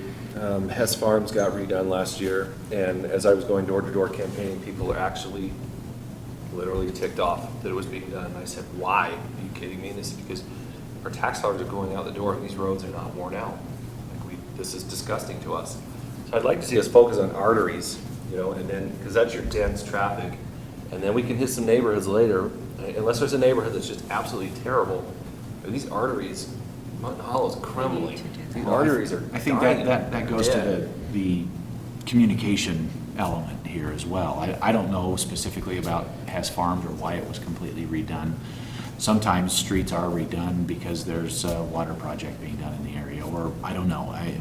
There's often things that, so we just need to make sure that people understand, if people are upset that they're getting a new road, they should understand that there's reasons behind that. We don't just go throw money out the door. We just say, there's reasons why certain things are done. Particularly, there was no water project And- on this one.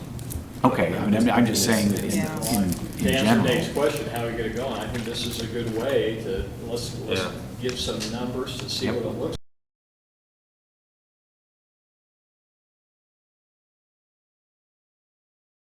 like. I think that's See our- what's ahead of us, then we can start deciding, hey, exactly how aggressive we want to approach it. And I'm of the opinion, we need to move on this thing. I just think we are burning money by not investing in our infrastructure. And Patches are that's the killing us. problem. Yeah. I mean, look at this patch And cost. to further, and kind of dovetailing with the whole discussion is, and especially with Sunset and Burton, a lot of the other streets, Angel, in West Kaysville, where there's so many of the properties that have built or were there existing prior to, they don't have the curb and gutter and sidewalk in. And where those are missing, that just chews up the road all the more. Yeah. I mean, it just, Yeah. we're killing ourselves. We can go ahead and repair the entire Sunset Drive, and we'll be back here again in a number of years. Oh, I'm talking Minimal curb number of gutter. years, without that curb gutter. I mean, but that's gonna add all that much more expense to But it. one thing that I would like to see is, as we go forward on this process, we gotta let the people be involved in it. You bet. And we need to communicate with these guys and have these open houses or do what we need to do so they're on board. And when they're on board, then we can accomplish some great things together and they feel good about the projects. And I just, I think that we're thinking the right way here. It's a proven fact that patches are double or triple the cost. Because you're bringing a crew out, cutting that stuff out, then bringing a paver out and just doing it right. It's double. So these patches are actually At least. completely running us down, into the, in debt, where we should be going the other way. These patches are killing us. It's a proven fact. It's way more money to saw cut out a little piece and crew out than it's just to get that paver out there. But yeah, curb and gutter's included in that too. It needs to finally be done. That's gotta be It's the time done. to do it. So, Cool. do we have direction then? You feel like it sounds like we can go with this We get a LTAP. bid from them on, what Shane's saying. We can get them on board. So Bid on what so they're the gonna budget, charge the us. budget includes the current projects we've talked about at this stage, knowing that there may be additional projects throughout the year. based on what we find out. And you're projecting, I mean, obviously, we don't know exactly how much revenue we'll get from either the option, the new option, 1% sales tax, or the C Road funds, the revamped calculation on that. So we're just projecting that we're gonna get about an extra $300,000 or so for this calendar year. So we don't know exactly what that will be in the end, but And that's just being lumped into the public works budgets right now. It's not necessarily they need it, right? Sorry? It's just being lumped into the public works budgets right now. It's not necessarily they have a demand for it, but we're just allocating that 300 grand over there into their budgets. No, that No, difference it's a between the separate revenue and the line item. expenditures is just restricted revenue. It's right? set I mean, aside, it's right? set aside for Set streets. aside, set It's aside. street. Yeah. It's not And just then- general fund for, In addition to that, we have some C Road carryover from prior years that we could look at as well. Well, the one thing that we didn't decide that maybe we should consider, and this is, even though it's a relatively small amount, I would imagine that 300,000 or whatever it ends up being, that's probably a pretty close ballpark figure, would be consistent, fairly consistent, because it's based on driving, fairly consistent, and sales tax, which would also be fairly consistent. So there's not going to be a lot of volatility in that No, I don't think there is. number. And so my point is that because there's not a lot of volatility, you could count on that for debt service. So I just want to bring that up again. Does it make any sense? Is there any sense that if we could, because I understand the point that you don't want to overbond and then have your roads, be in disrepair, and now your bonding capacity is gone and you can't rebuild. But if we target the right amount there, would it make sense to say, as we looked at how much can we, in a term that will pay for the length of the bond matches the life of the road, and we know how much we have there, would it make sense at today's interest rates to do some bonding to accelerate some of these? Yeah, and also taking into account what future projects you may have as well, obviously, Yeah. and operations and maintenance, yeah, right. So, Sorry, I'm changing subjects, well, sort of. Do you know what the balance is of Class C, the carryover? Yeah, thank you. I'm looking at, is 650, is that about right? 657 on there? we'll spend a portion of that this year, but yeah, that was as of 15, yeah, Okay, so, 650,000? yeah. carryover from Coming last year. over. So, I mean, I guess I'm confused how we'll spend it if we're budgeting to spend less than we're bringing in this year also. Aren't we adding 300,000 to that number? Yeah, if you go to the expense tab, or I'm sorry, transfers and payments, I think that's where it is. Still under Let me public see if I can works. find it first. Yeah, so tab 7, but the very last page, right before tab 8. transfer. The first column, non-departmental, if you look at retainage, restricted revenue, that $301,000 is the difference between the anticipated revenue and the anticipated expenditure. So that's essentially a set aside So for, is that added to the balance? Yes. So we'd get close to $1 million in that. well, with the exception, part of that 650 may be spent current year, because that was, Oh, I'm sorry, that's right. We're in 16, 15. this is 15, I got you, sorry.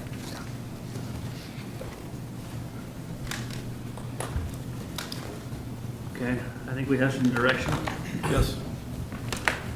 Very good. Well, so I'm still confused on the bonding. So is there a sense that we might explore that? Is that Yes. part of the direction? We'll look at that as we, And we look also, at projects and funding for those projects. Okay. Then look at it overall. Okay. I feel like one of the things that either LTAP or whoever gives us a report will even give us dollars.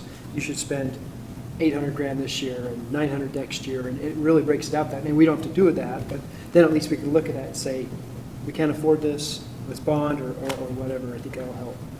Makes sense. Yeah, I agree. The first step is to get the. because once we get that, then we can move forward on getting a committee together and getting input from them when we have to start deciding, We have this Yeah, new and tax not- money.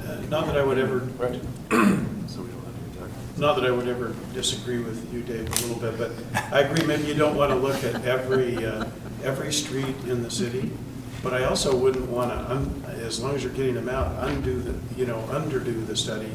I think that, there should be kind of an evaluation. I mean, we could Every see how much. neighborhood road, every mile, Not necessarily, no. you're probably but talking 50 grand. I think you could do an analytical overview of the roads, for example. Maybe you don't have to do a detailed engineering study on every road, I agree with that.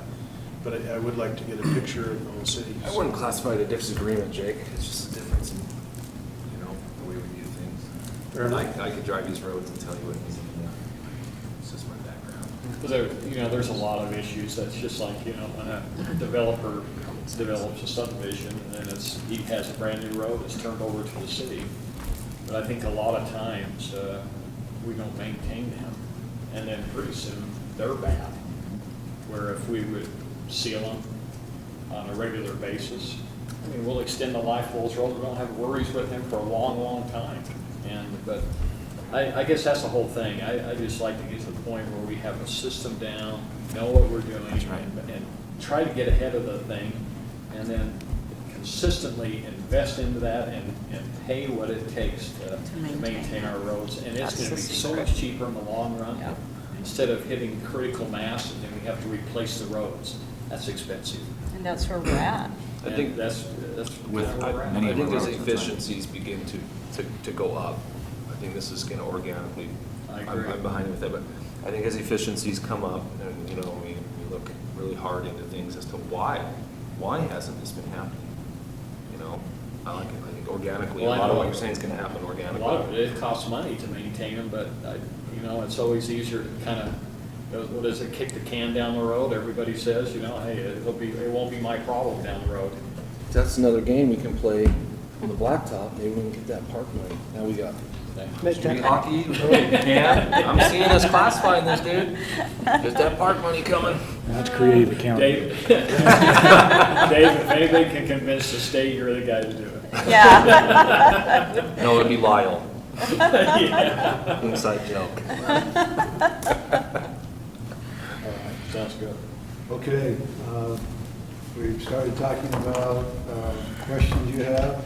Are there other sections you want to look at, things you want to talk about? Hey, one thing I noticed I was looking at, the salaries, I was looking at benefits and stuff.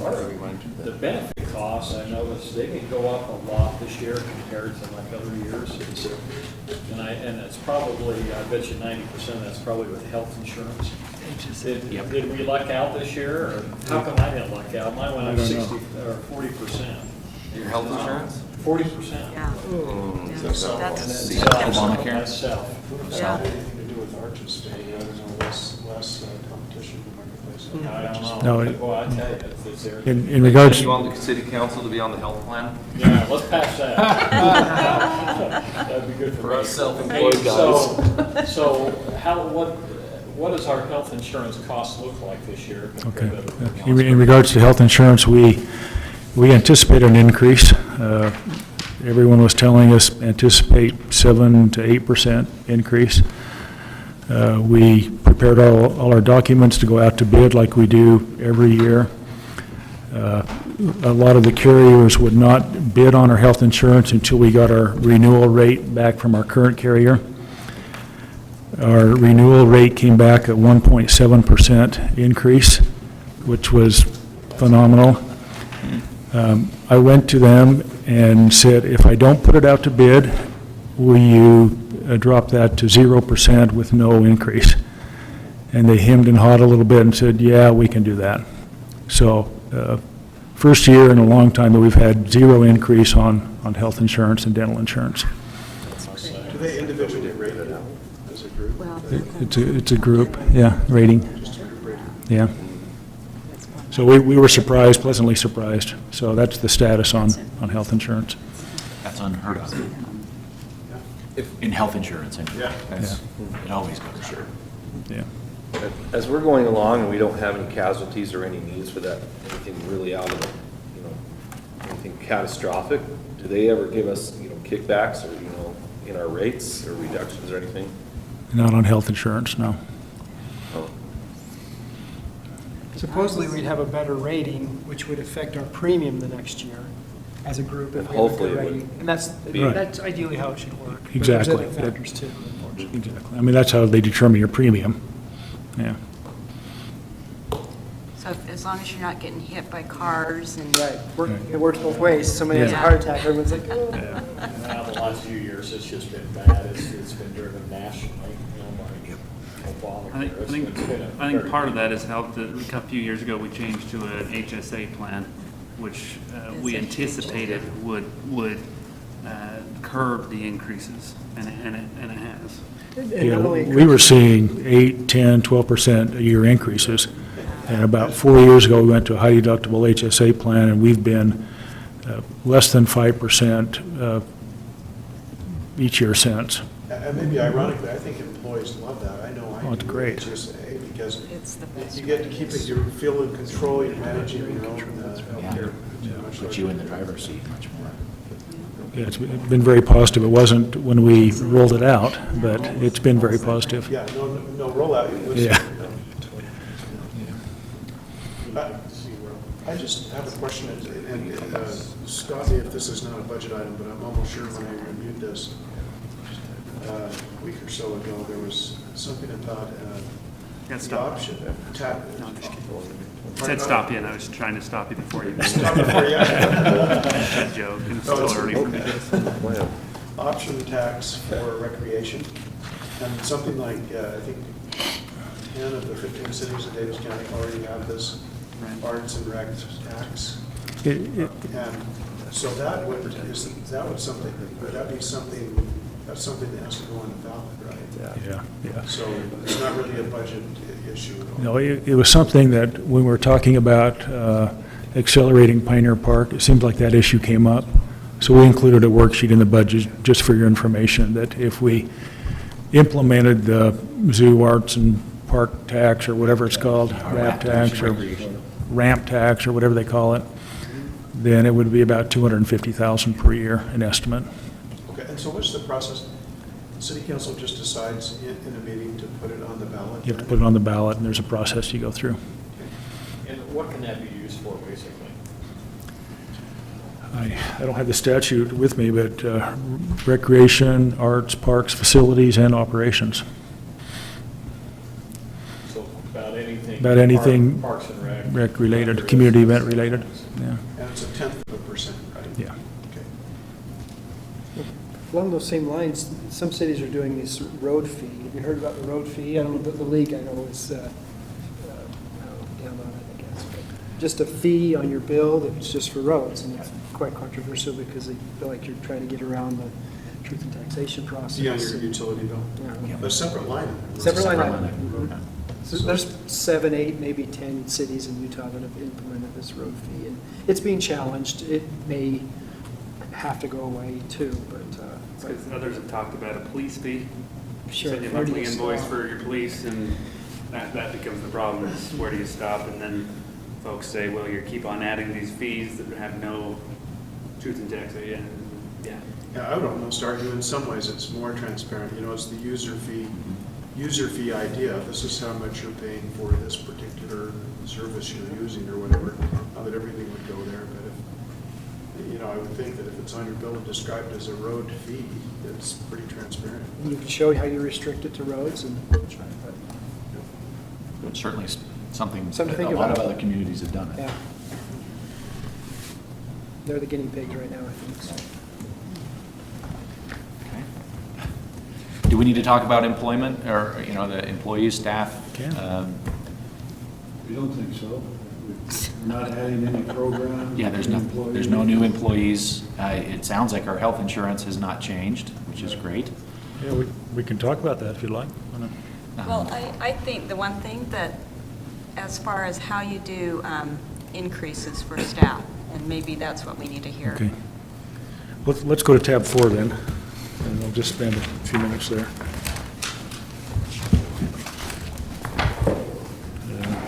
You'll see the current position and staffing by department. As we mentioned, there are no additional personnel requested in this budget, so staffing pretty much remains the same. And then after the staffing chart, you'll go to the proposed compensation plan. So this is the compensation. Get that report, Dean, of all, of where it's Yeah, at? yeah, I'll do that for you. All right. Yeah. So the compensation plan, as you know, is a grade and step plan.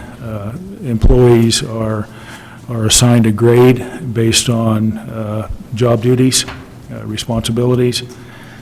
And then there are step increases that are provided for as the employee progresses throughout his work history. That's not just based on number of years, correct? No, And it's not no. based on how long they've worked here. There's Yeah, employee evaluations that go into that. exactly. Yeah. So we're recommending a 1% market adjustment to the compensation plan, so the entire plan will shift 1%. CPI in Utah is about 1.7% now, but when we established this, we didn't know about health insurance yet. We thought health insurance would be part of that increase, but anyway, our recommendation is 1% market adjustment. And then we have, for budgeting purposes, we have, for those employees that are eligible for step increases, we have included a budget number for a step increase. So the department has the option of awarding the 1% market adjustment and up to 1%, or I'm sorry, up to one step increase if they're eligible. There are several employees that obviously are the top of their step and are not eligible. So and that's based on, as Chris suggested, based on the evaluation process. But as far as budgeting numbers, we've budgeted for the compensation plan with a 1% market adjustment and then step increases for employees that may be eligible. So I'd like to think I understand how that works exactly, but I probably don't completely. So that the market increase would be just an across-the-board CPI adjustment, CPI-like adjustment Yeah. to everyone's pay, right? So across the board, 1% raise, is that what? That would, we have had instances where we have not awarded the market adjustment to certain employees, and that's a department decision. So it's in the budget provided for, but the department head has the option of awarding the market adjustment and up to a one-step increase if eligible. Okay. Makes sense. Is this the only point of the year where raises are given, or can raises be given throughout the year, or like a step increase, or is it always just annually approved by the council, or how's that work? They're typically done annually as part of the evaluation process, but we've had cases where a department head may hold a step increase for a period of time based on the evaluation, say, we're going to continue to evaluate you for the next 6 months and then award the step increase. So it could happen mid-year with an Could. amendment or whatever. So, okay. The budget will budget for the funds, but the department head could really do it anytime Yeah. from now till And it'd be up to them. June. So and these are all the step increases right here that you've given us? These are the only ones that were, These are actually grade changes you're looking at. oh, okay. We're suggesting, if I can find The it. third page in or something? So a step can only go up one step annually, but a grade can go up more than one step? No, a grade change, I don't know why I don't have mine, is an evaluation of the position and a determination that it should be adjusted to a different grade level based on responsibilities and based on job duties. So. Is it for- probably also based on market comparison? Yeah, when you look at your compensation plan, there are really several issues affecting it. There are the internal issues where you try to place positions, some relativity. So you've got someone working in the police department and someone working in administration, and they're doing similar type jobs, so they're assigned a similar grade. So that really becomes the internal evaluation. And then externally, you also look at the market pressure. that you're seeing, that maybe because the market is the way it is, the grade needs to be adjusted. And I think that's what we're seeing in the power department primarily, that there's a lot of market pressure now in the power department, and so we're recommending that some grade changes be made in the power department. I have a little bit of a struggle with market pressure, because I understand some of the ways over the years, as I've observed, that we go about doing, pay increases, especially for key people, is that we go and we evaluate, real estate, you go get comparables to other homes, and then you compare, okay, well, maybe this home is worth probably about this. But my fear is as we do that in this arena, that you create an upward spiral. If I was to go to Syracuse, Layton, Farmington, Centerville, and all of a sudden, let's say that I am, whatever department head in the city, and we realize that all those other heads are making more than I am. And so then, okay, my pay goes up and it trumps theirs, by $5,000 a year to really accelerate. Okay, now we're being fair to me. But then let's say when they go to do their market analysis and they realize, oh, Kaysville's paying their guy more than $5,000 more. You can see how, in my mind, that can just spiral up. I'm more of a what the market will bear kind of a guy. And I've heard the arguments, don't get me wrong, we have the best police force in the valley, undoubtedly.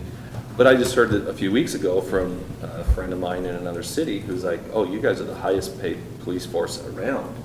And yet I've heard that we've been saying, well, all of our police officers are going to leave because they're not making enough. So market pressure I have a problem with. I think that's just a way to say, I want to raise, I'm going to go here, if you don't give it to me, but I don't see people dropping like flies out of our system. Clarification there, though. That, first of all, the fundamental is that we are a market-based capitalistic system and everything is driven by the market. Now, the question is, though, is the sample you're taking, how broad is the population of the market study you're doing? So I would agree with what you just said. If you're looking at Layton, Farmington, let's look at the 15 cities in Davis County to do your market study. Well, that's a relatively small population.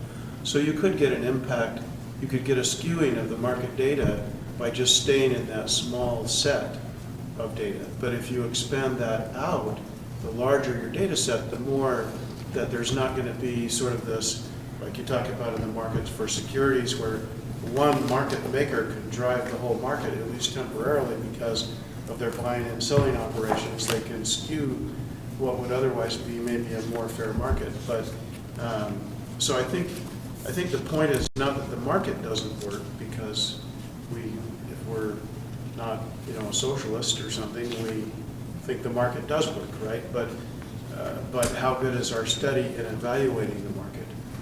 I'm just more a fan of what our market can bear, what we as Kaysville can bear, I think we could compare to other cities until we're blue in the face. I ran a quick comparison. I think we're about the 17th highest paid city manager in the state of Utah. And so I'm more of a what we can bear. That's just the school of economics. You have to consider that too, don't you?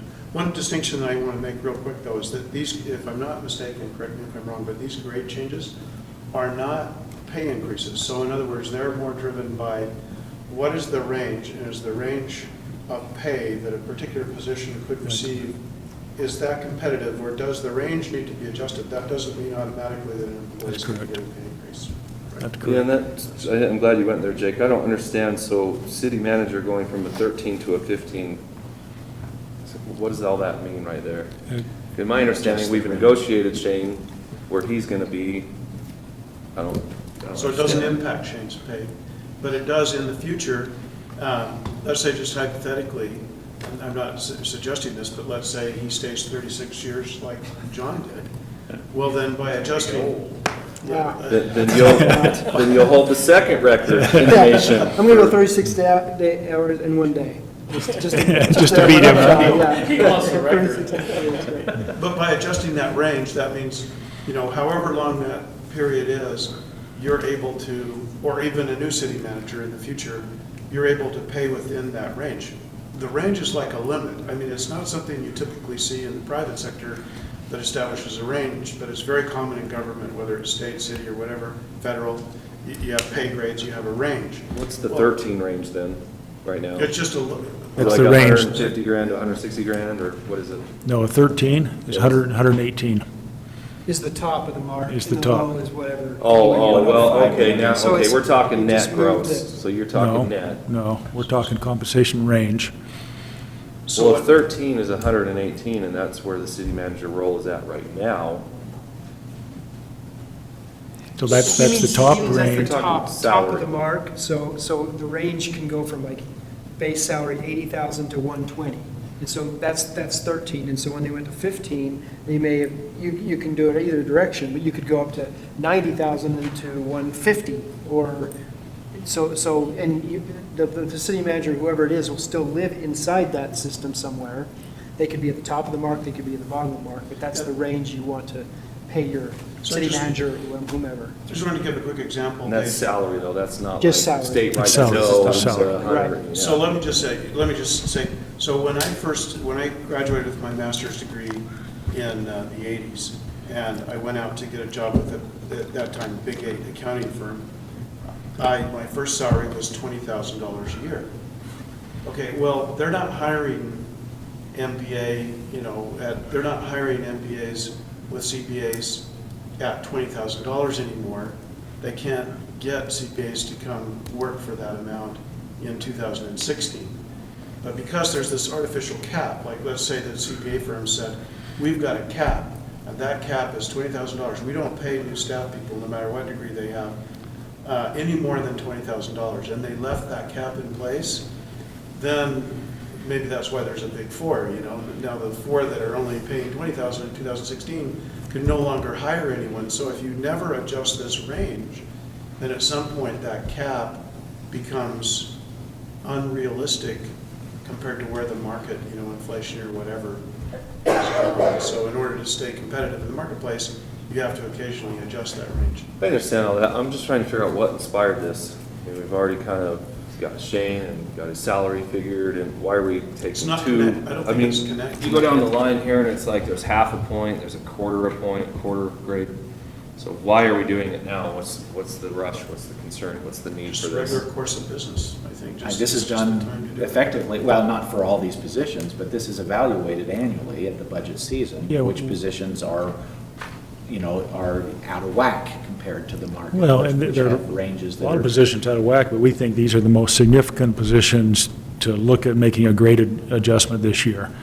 If you look at the city manager position, when we made grade adjustments 2 or 3 years ago, we should have increased that grade, but John wouldn't let us. He said, hold us steady, I'm more concerned about my employees. It should have been adjusted a couple of years ago. As we evaluate that position, we think the grade, when you look at our compensation plan, ought to be a grade 15. The city manager position ought to be a grade or better above the highest administrative position, which is the police chief. It doesn't, we believe the grade ought to be different for the city manager than it is for the police chief. So would this affect John in the end? Not at all. So it's just This strictly is, we're this is doing July, this this to is take July care 1. It of- doesn't affect Shane either. Uh-huh. I mean, It just, his Only salary's that been it puts negotiated. His position, the Yeah. position he's currently holding. His at a position different opens up a little grade bit to range. give some potential there. Right. Okay, so my understanding, and I agree with you, I think we need to do something with the electrical department. Because my understanding is we have lost people from the electrical department Just into one. the private sector, Just one. right? In the last year, but we've lost others previous years.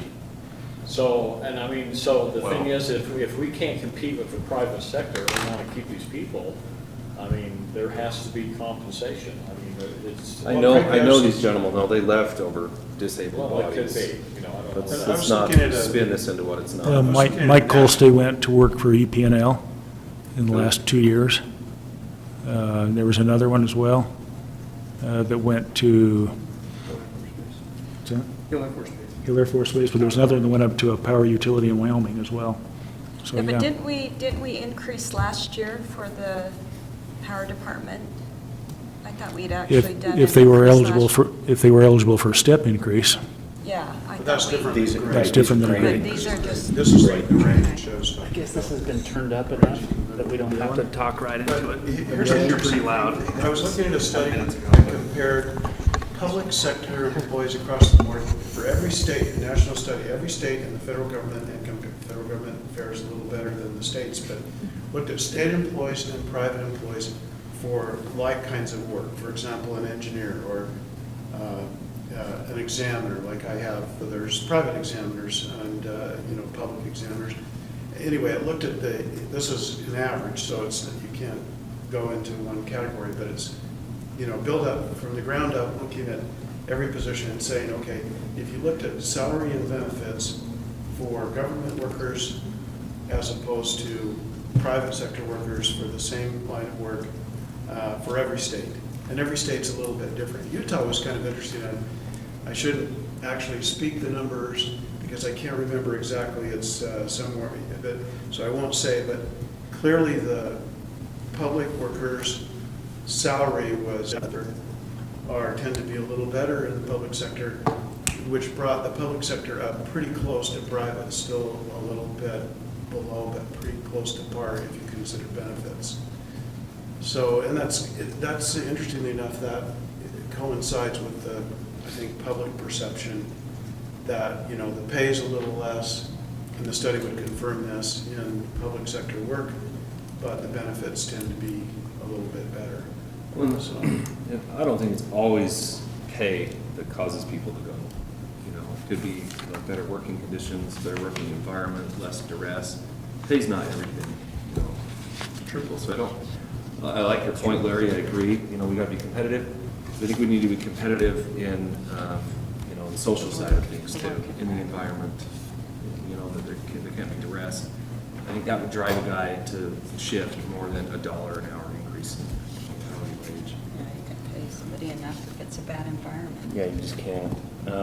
No, I'm just looking at, city manager position, you look at fiscal year 14, it was 161,000 gross, and then 15, it went to 167. Fiscal year 16, it went to 177,500 gross. And then it's department request, 185,000 request, and then tentative approval is 182,500. I'm just saying that position is jumping nicely is all, so that's maybe a little background of what I didn't understand on the 13 to the 15, but I think I understand a little better now. So.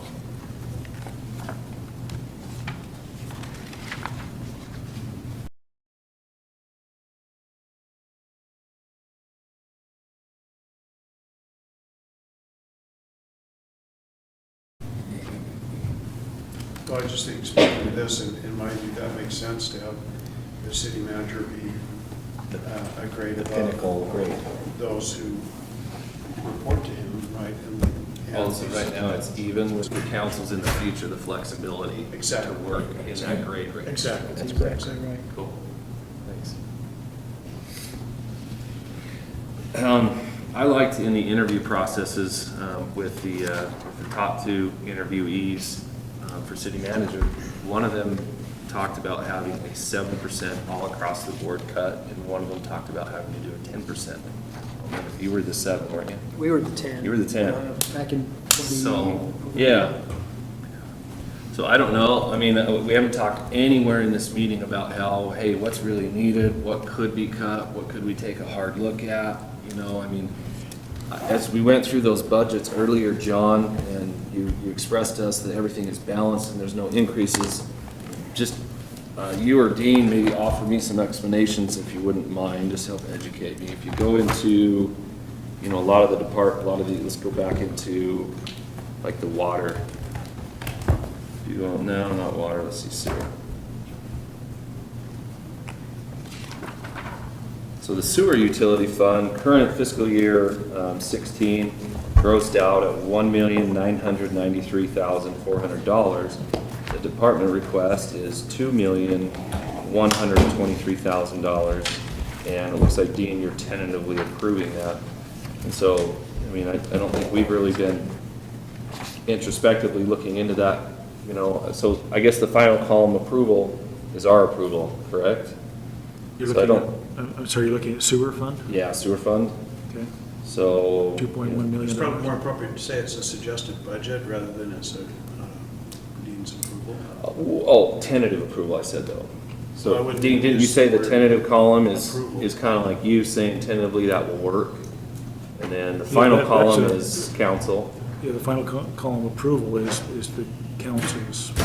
Yeah, see, because in a lot of those tentatives, Dean has said no and put a different number in there. So Dean, that's your input in the tentative line, right, Dean? As John and I worked through the budget with the department heads to present a balanced budget, that's our recommendation, tentative budget. That's That's just, the tentative budget we've approved as a council, right? The document we're Yeah, looking at, so. yeah. I'm just saying these So increases. the final From the budget, council. we will either transfer everything from this column over to the next column to approve, or if you have changes, then we'll make changes in that column. That was just to help.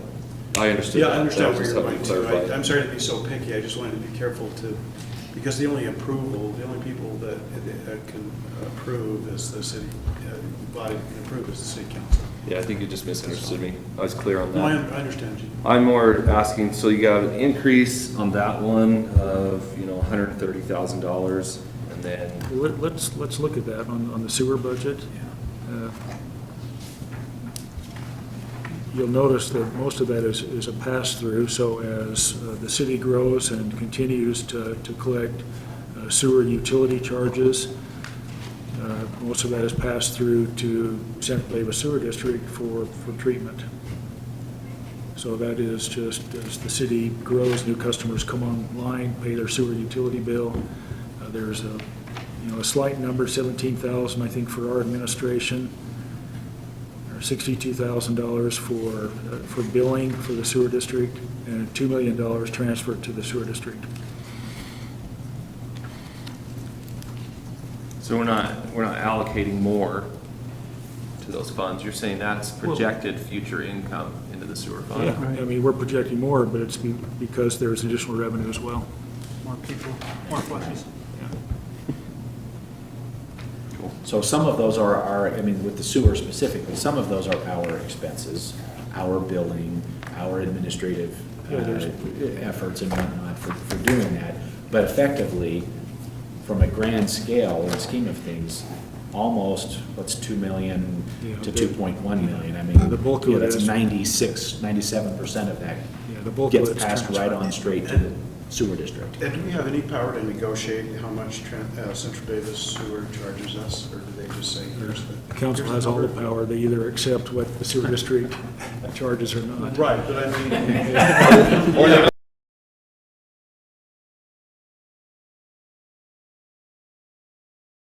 Or they don't deal with your, or they don't take your crap. They'll turn on the line now. Problem.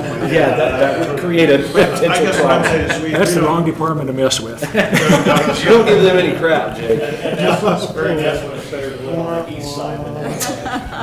Right, but I just mean, we don't. That might cause some problems for Sunset, Shut off that line. We do it by agreement.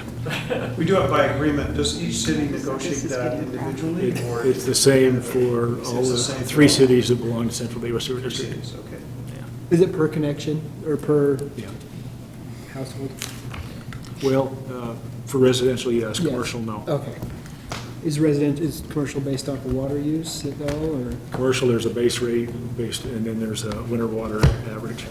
So I can't best everybody's jokes on that, but it's safe to say we probably don't want to cut 10% here, right? You know, otherwise we may be dealing with a real mess that couldn't avoid that.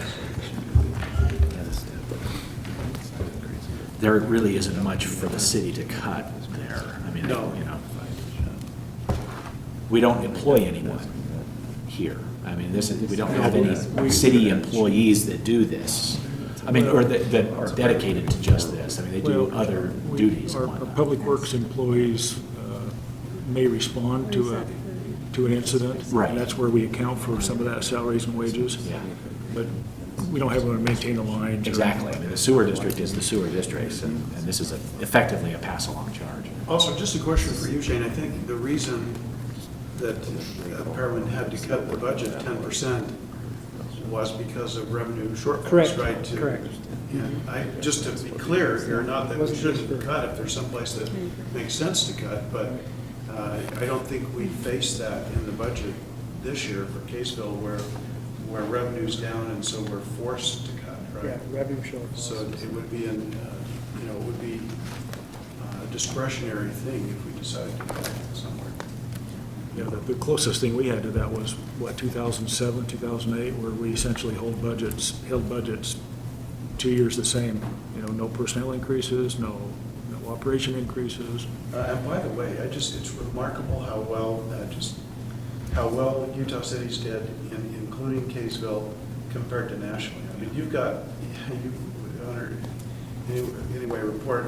economic report of cities defaulting, you know, which we probably all heard about, states way in the red, and, you know, structural imbalances. And, you know, fortunately, there are benefits to having a conservative legislature and a conservatively well-run state. When you hit those crisis times, it's extremely hard, and you have to make tough choices. At least we're not talking about, structural imbalances in the budget and not, Our bond rating so the bond dropping. rating going down, insolvencies on. Hey, Dean, you say you have those reports on where staff is at and who maybe has or hasn't been brought up. Also, while you're pulling that out, on the budget summary, in the administration, everybody, this is in section 2, first page. So the manager position going forward into fiscal year 17 is at $182,450 gross pay. That's not gross pay. What is that? That's for all the expenses. Well, that's what, okay, let's. get It's some not even just definitions salary here. and benefits, Let's get though. some definitions here. That's like complete compensation, salary. No, the- if you look at the worksheet, go to tab 7. Okay, then I'll cut to the chase. Is this what the manager position in fiscal year 17 is going to cost the city? That's the total cost of the department for the city manager, or division of city. It's not a good name, but department. Responsibility center. That's correct. Responsibility Yeah. center. You know, if you look at that, Dave, under tab 7. yeah, tab it's 7 just- and under administration, the city manager position has that. Mine is empty. Oh, go one more. One more, there you go. That's actually, that's city council, so one more. All right. There you go. Okay. So the number you're looking for is 169, so if you add the 120 for salary, and then the employee benefits, 49 is 169, and then all those below that, the 11,100, or all the other things, books, travel, office supplies, equipment, telephone, professional, technical, blah, blah, blah, education and training, And equipment purchases. surety bonds. Is that computer, what, is that all that? It's a computer setup. Okay. So 160. All right, we're back from our break from our sponsor. We're invading each other's personal space. All right. Now, we have the building closes at 12. Oh, no, I'm just kidding. For fumigation again? Fumigation, yeah, we may have to schedule that again. But next item, where are we at now? Well, we need to talk about adjustments to the current budget. Are we ready to move to that, or, Well, I just want to, not trying to rehash things, okay? but I just want to make a point that we would like to see at least, I'm suggesting this, to stop the vehicle replacement amount and allocate that to the roads at this point for this budget. Okay, we moved that. Awesome. In this budget, we moved that from administration here, we moved 75,000 from administration to streets. Right. And Okay? I assume that everyone's in agreement with that, but that's what I'd Well, I like just to wanted to see. ask a question. I think I'm okay. I know we haven't actually looked at having a new replacement policy before we do this. Are there any critical needs that, one went to the bottom of the gorge and it's the most essential vehicle in the fleet or something, is anything like that that we would want, other than just normal rotation, that before we? I can't answer that. I'd want to go back to the departments and work with the mechanic and see what the needs are. Dean wants his Cadillac upgraded, but That's the one question I also had, is that, I mean, it was originally the department's requested $125,000 worth of vehicle That's what we rotation. typically have done is 125, and It's this been year. reduced to 75. This year I That's been suggest we standard, back it down to that's 75. just been a So, rule of thumb. the other 75,000, yeah, I think I would like to inquire, are there some, now, I don't see every vehicle that is driven in the city You know, by city I think we just have staff. to get with the departments that are affected and ask them. I'm pretty observant on vehicles and stuff. I guess everything's looking pretty nice. And like Susan's point, there's stuff laying around. So I would say it's gonna have to be a pretty formidable argument to come up with. I'm not So there's a disagreeing. little resistance from you to cut back. What you're sensing from me is I'm not the one to say, I don't think we're the ones to say what should or should not be cut back. If there's a vehicle that really has, hello, mother. Happy birthday. Hello, father. Well, It's the only time she gets to see. I think that might be the only time we see him. do you want, As you have those Point. muffins, we want you to remember pickleball. He came as a dad and a lobbyist. Dual roles. Always be selling. If you don't, they turn into indigestible pickle. All right. Thank you. We had a nice visit from the Snells, bringing a birthday gift / bribe to the council for, or I'm sorry, a birthday gift for Council Member Snell's birthday. Do you want to partake of your birthday muffins, or will you? No, I'm good. I've got a piece of this cake that I'm working on. Thank you, Maria. So, no, thank you.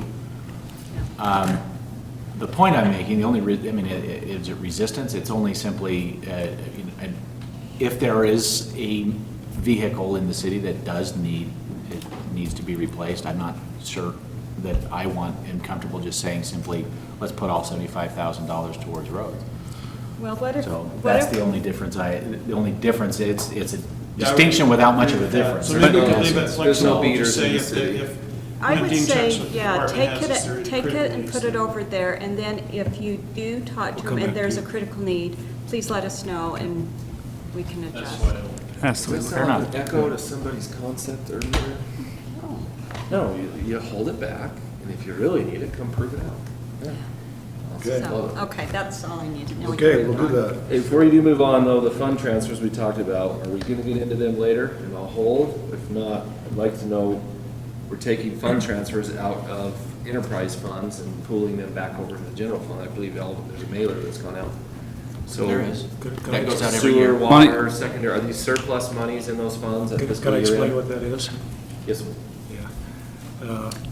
When a utility service, an enterprise fund, provides a utility service to a governmental fund, you have to take the value of that service provided and notify the public that you are providing that service from the enterprise fund. So for example, on water, you should have received a postcard that says, from the water fund, we are taking the value, $40,000 value, water service value, and letting the general fund use that. Does that make sense? So there's no cash transfer. It's what the state auditor calls a non-reciprocal transfer. And it's notice for next fiscal year. It's not a 11th hour transfer out. It's saying in the next fiscal year, this general fund plans to use $40,000 of water resources. okay, why? If water has $40,000 it doesn't need, are we charging too much for water? It's not that we don't have, it's No, it's general not. fund, it's services that are being provided by the city, by the water department, To the governmental fund. to the governmental fund of the city, So whether that's. Is it for, just to Yeah, admin or clarify it, whatever. so there are employees that actually do work for the water department that we take those funds and transfer them to pay for that work, or? No, it's the value of the water. So you have to assess what the value of that water is, and the way you do that is you take what you charge other utility customers, whatever that rate is, and you take that value and assign it to the general fund. Effectively, it's So there's no- charging the general fund for the water usage for the year for city facilities. Does that make sense? I mean, I don't know if I'm. Is that what it is, describing Dean? that. Trying to think what this is. Are you talking about like the secondary water usage, Chris? No, this is culinary. Culinary uses in the Culinary. building. Okay. Right.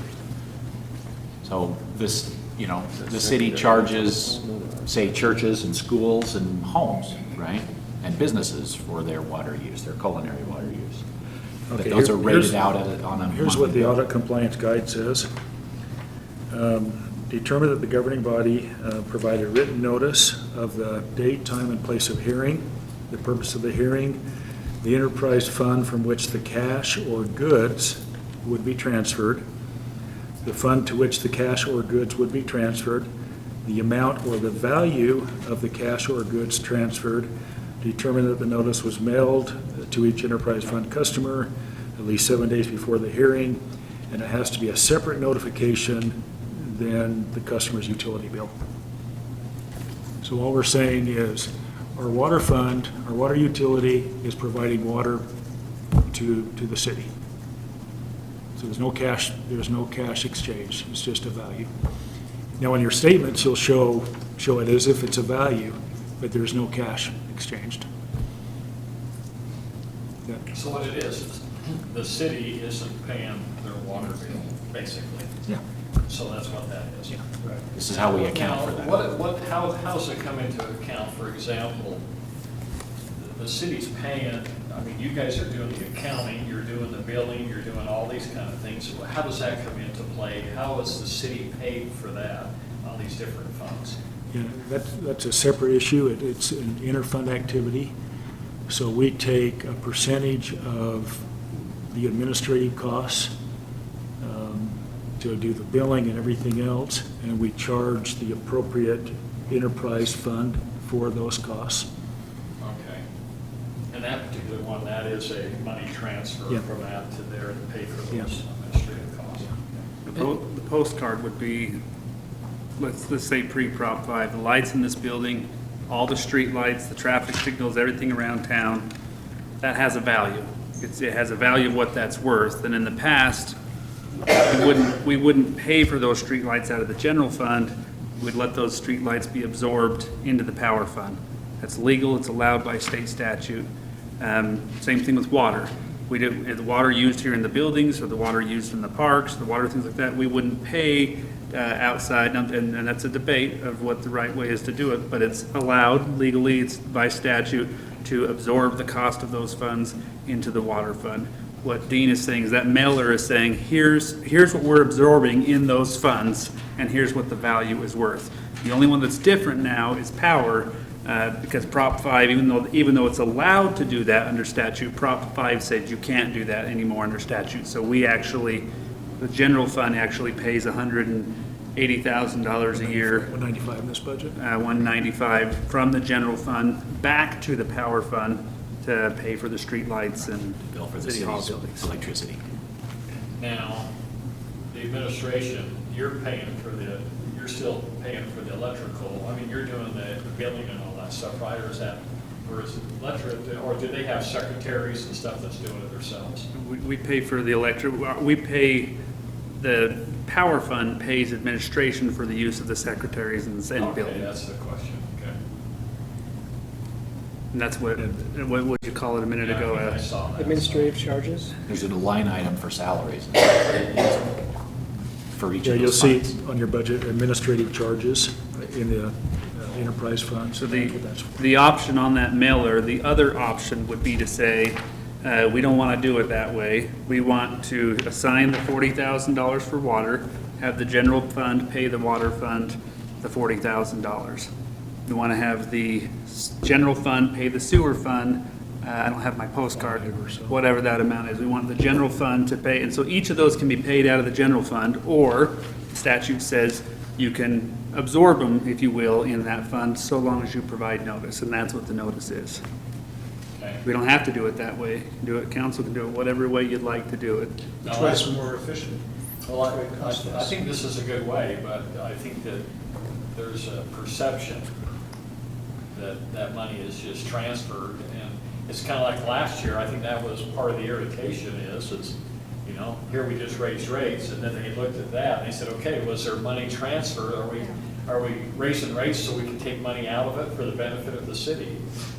But in reality, it wasn't that way. But so I guess the whole point of it is we just need to make sure that Yeah, the way that the statute says we have to explain it on that postcard makes it look like we're just taking money out of the power fund for some purpose.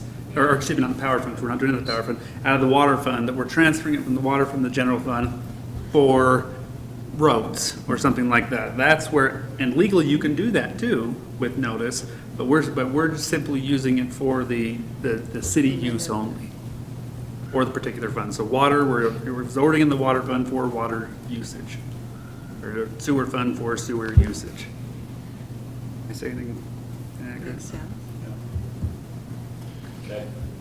And so we just need to get a better education of it, maybe put an explanation of this on our website, or just so people, you know, if they have a question, we can reference them to go look at the website, which explains that. I think that would be really helpful if we could do something like that. We can do that. We could add a narrative. The postcard, I think, is specific on the wording is. Verbiage there is legal. It's is prescribed. statute language prescribed. that, Yeah. But we could add a frequently asked questions or a, Yeah, I you know, think that would I think really. For more clarification. the visit state's our version website. versus the regular version. Yeah. We can do that. Talk in layman's terms.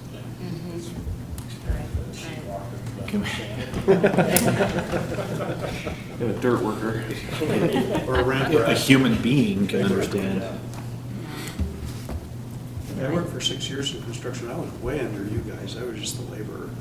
I was the lowest guy on the totem pole. That's all I was in the end, Guys that own the business, they're laborers. trust You're in me. construction, you don't own your company, dude. Especially when your guys don't show up and you're over there doing it. Okay, we need to talk about amendments to the current budget. We're gonna get out of here, so Yeah, let's do it. let's, Wait for that. let's do that. Dean, will you give us the information?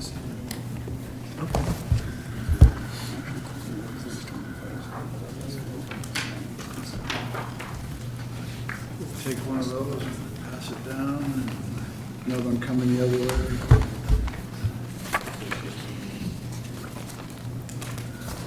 Don't pass it on. There's more coming Somebody over. It's else. all right. Yeah, there's more coming around.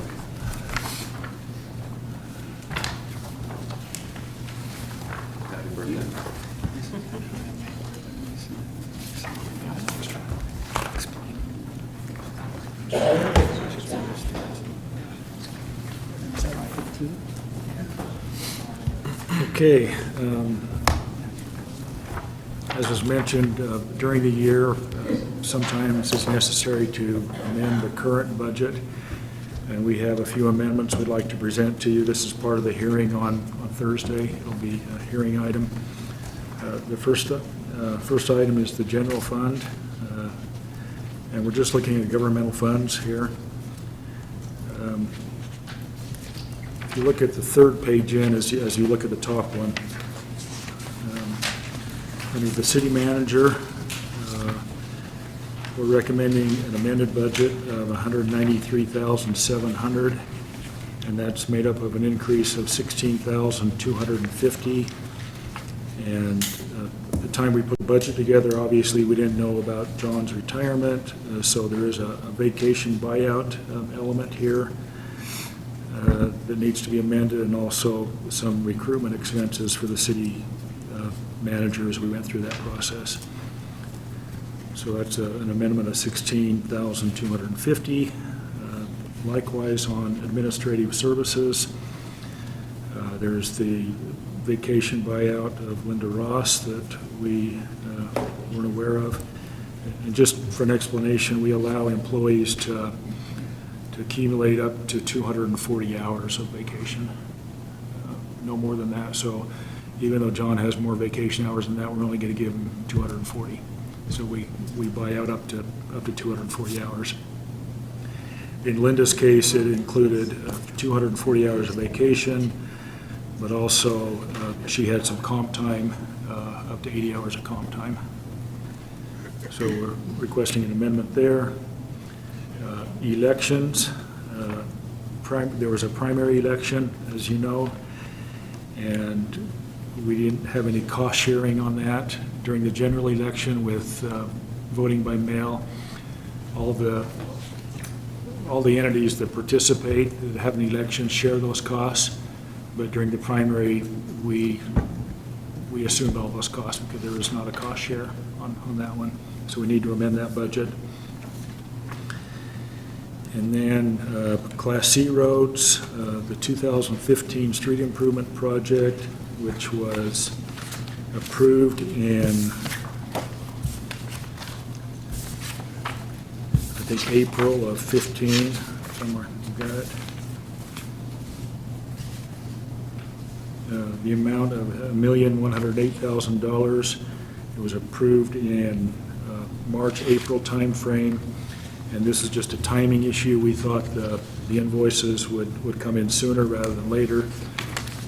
So Pre-July 1st versus? July 1st, right in the middle of the construction season. So if you look at last year's budget, on C roads, it was $1,285,000, and we spent $751,000.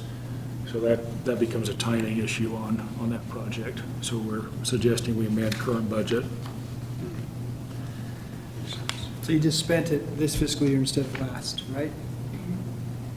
I'm sorry? We just spent it this year instead of last year. Right. What we planned to. Right. Another item is non-departmental expenditures. During the year, there was some discussion about radar boards, and the motion was made by, I believe, Councilmember Garlick that to fund those but not have it spent out of the police budget. So we're spending it out of non-departmental, but it was approved by the council. We just need to make that amendment. And then this year, for some reason, we had two city vehicles hit by third parties. We had Sergeant Ellington's truck and Cole Stevens' truck, both hit, and that was covered by the third-party insurance. But the revenue came in, we just need to allocate the expenditure. And then this last one is accrued wages and benefits. This is strictly an accounting reporting issue. It does not include additional expenditures. It's just a timing. As we look forward to next year, the first pay period ends on July 1st. So most of the pay period has been earned in June. And proper accounting procedures is it needs to be accrued to the proper period. So we're suggesting that we amend accrued wages by $265,000, and then as that final report comes in, we'll distribute that based on the department. For clarification, I also asked our independent auditor to give us a statement on that's a proper accounting procedure, and so that last sheet includes that statement. So again, it's just a timing difference. It's a timing issue, yeah. It really is a timing and a materiality. We've had it occur in the past, but as long as there were 26 pay periods in the year, we were okay with it. But this year, it borders on, that's a material issue, so. That 26 payment lands on the 1st of July. Is that what you're saying, basically, that for the full? Well, the pay period's on the 1st of July, so there's one day. All that accrual of the previous 2 weeks, right? Right. Was in June. Right. So. Okay, the next is the redevelopment agency fund. If you look at that budget, we're proposing a way to account for the property sale of $860,000. And then we propose that we have two existing interfund loans for the previous 2 years. We believe there's cash available to go ahead and make those loans. And so we recommend that we do that before the end of the year. Pay off those loans. And those loans are for what exactly? For money that was borrowed from the general fund to the redevelopment agency fund, primarily to pay for Vernon Flint property. And are we done now with that? Got one more this year, this coming year. It's the last payment for that property, and then, yeah, okay, As of July 1st, FY17 will be done. okay. And that'll be handled through an interfund loan as well. But to save some interest costs, we think it's wise to go ahead and pay those two loans, 14 and 15. And then also an amendment for project expenses of $40,000. As you know, we have an agreement. Part of our agreement is the city pays a portion of those impact fees, and then we will collect those through tax increment as that project comes on. Debt service fund is the next one. Just one amendment there is the capital lease for the parks wide area mower. That's a lease we entered into about 2 years ago, and we have been budgeting for it in the general fund, and it's really more appropriate in the debt service fund because it's a multi-year obligation, so we'd like to just make that accounting adjustment.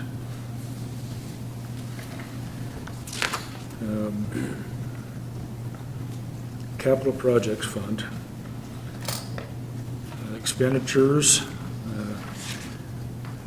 Council authorized the facilities planning project that was authorized in 14.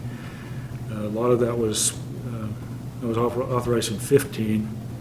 A lot of that work was completed in 15, and a lot of it was completed in 16. So the original budget was in 15. We just need to amend that portion that was accounted for in fiscal year 16 of about $25,000. And then, as we talked about before, we've delayed the City Hall HVAC. The City Hall video was originally at $55,000. We spent $3,500 this year, so we'd like to amend it to $3,500. The library building renovation has been delayed. Public Works projects, which is restricted revenue. We've started the design work on Burton Lane, so we'd like to account for that. So I think that's all. So again, that'll be part of the hearing on Thursday.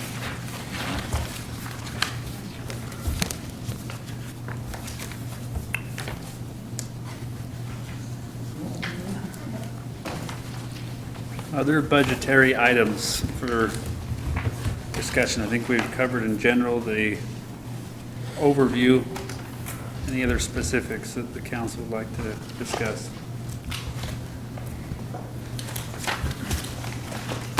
I know that as part of our discussion that we had 2 weeks ago, a week and a half ago, it has impact on budgetary concerns. We had talked about attorney services, legal services provided to the city. Are we at the point where it would merit some discussion as far as having a full-time attorney as an employee as opposed to contracting out those services? Or should we open those services up for bid annually and have a contract to provide those services? What would be the most cost-effective way to have legal services administered? So what was it, 140 if I remember, is what, or 145? 45, and that includes both prosecution work and regular civil work. Right. And the 145, is that for in-house or contract? That's all contracted out with Felshaw. Well, Or is it with contracted or most of it, I guess. It's hired, but it's not for any legal contracted. service, whether it be Felshaw or not. That's right. I mean, it's any legal service. It's not all Felshaw. Yeah. That's true. I like it, Chris. I think it's a good discussion. I think, we have ideas about, the the old library becoming maybe like a 60-40 split. We could make room for an office in there for an attorney or whatever, or, you know, a few other people, whatever, but I think we'll probably get close to the time where that's an important thing, where it's, I think these guys are constantly running over there or phoning him when you could just, the manager could just say, hey, I need the attorney in my office, you know? From a timing perspective, I was just going to say, I think that if that was the direction the council would like to head, it probably more realistically would be for next budget year. But you give, I mean, at this point, we wouldn't be able to probably get an office hire and, but if that was the direction you wanted to head, that could be one of your other first tasks for the new city manager, is to say, we'd like to pursue what that looks like, and I think it's a good idea, though. We could get him a portable, school does it, right? I'd like you to just evaluate that, because I do know that Temporarily? I know there is some cities that actually have gone the other route, and they've got rid of their city attorneys, and they've actually gone to a contract basis, and they found that they could actually save money by doing that. So, you know, when you start figuring in their pay and the benefits and everything else, sometimes it's cheaper to just contract that out. And you don't necessarily have to just contract it in a way that you say, you know, I mean, give us your hourly rate. There's ways that you can contract it out and just say, no, you're bidding for the city services. Piece rate. And they all bid on that and say, no, I will do it for $80,000 or I will do it for $70,000 a year. And it doesn't matter how much time they spend on it. That's what they're going to do it for a year, for a contract. You know, I think that we should be looking into that as well. And then you have competitive bidding. Right. And I My mean, cur- granted, Sorry. go ahead. My current city does that, just that with the, and we're much smaller and have much less services, but it works really well because that attorney can have other clients and things, but he has that 30 or 50,000 or whatever he counts on every year from that city to do as much. You know, maybe we work him 80 hours a week one week, and maybe he doesn't hear from us for 2 weeks. So it kind of works well that way. No, I actually like that. And you can put a criteria down of exactly what type of attorney you want, and this is what you're going to be looking at. No, I think that that's really a good way. I just want to make sure that it's said, I mean, this isn't to say anything about King and King and their services that they've provided, or in fact, their experience. They've got a breadth of experience with the city. But it is simply a matter of, you know, what is most cost effective, growing the the most pain. cost effective approach for the city to take. You know, going forward. I guess you have to kind of, the good thing for the city is it allows the city to know this is our cost.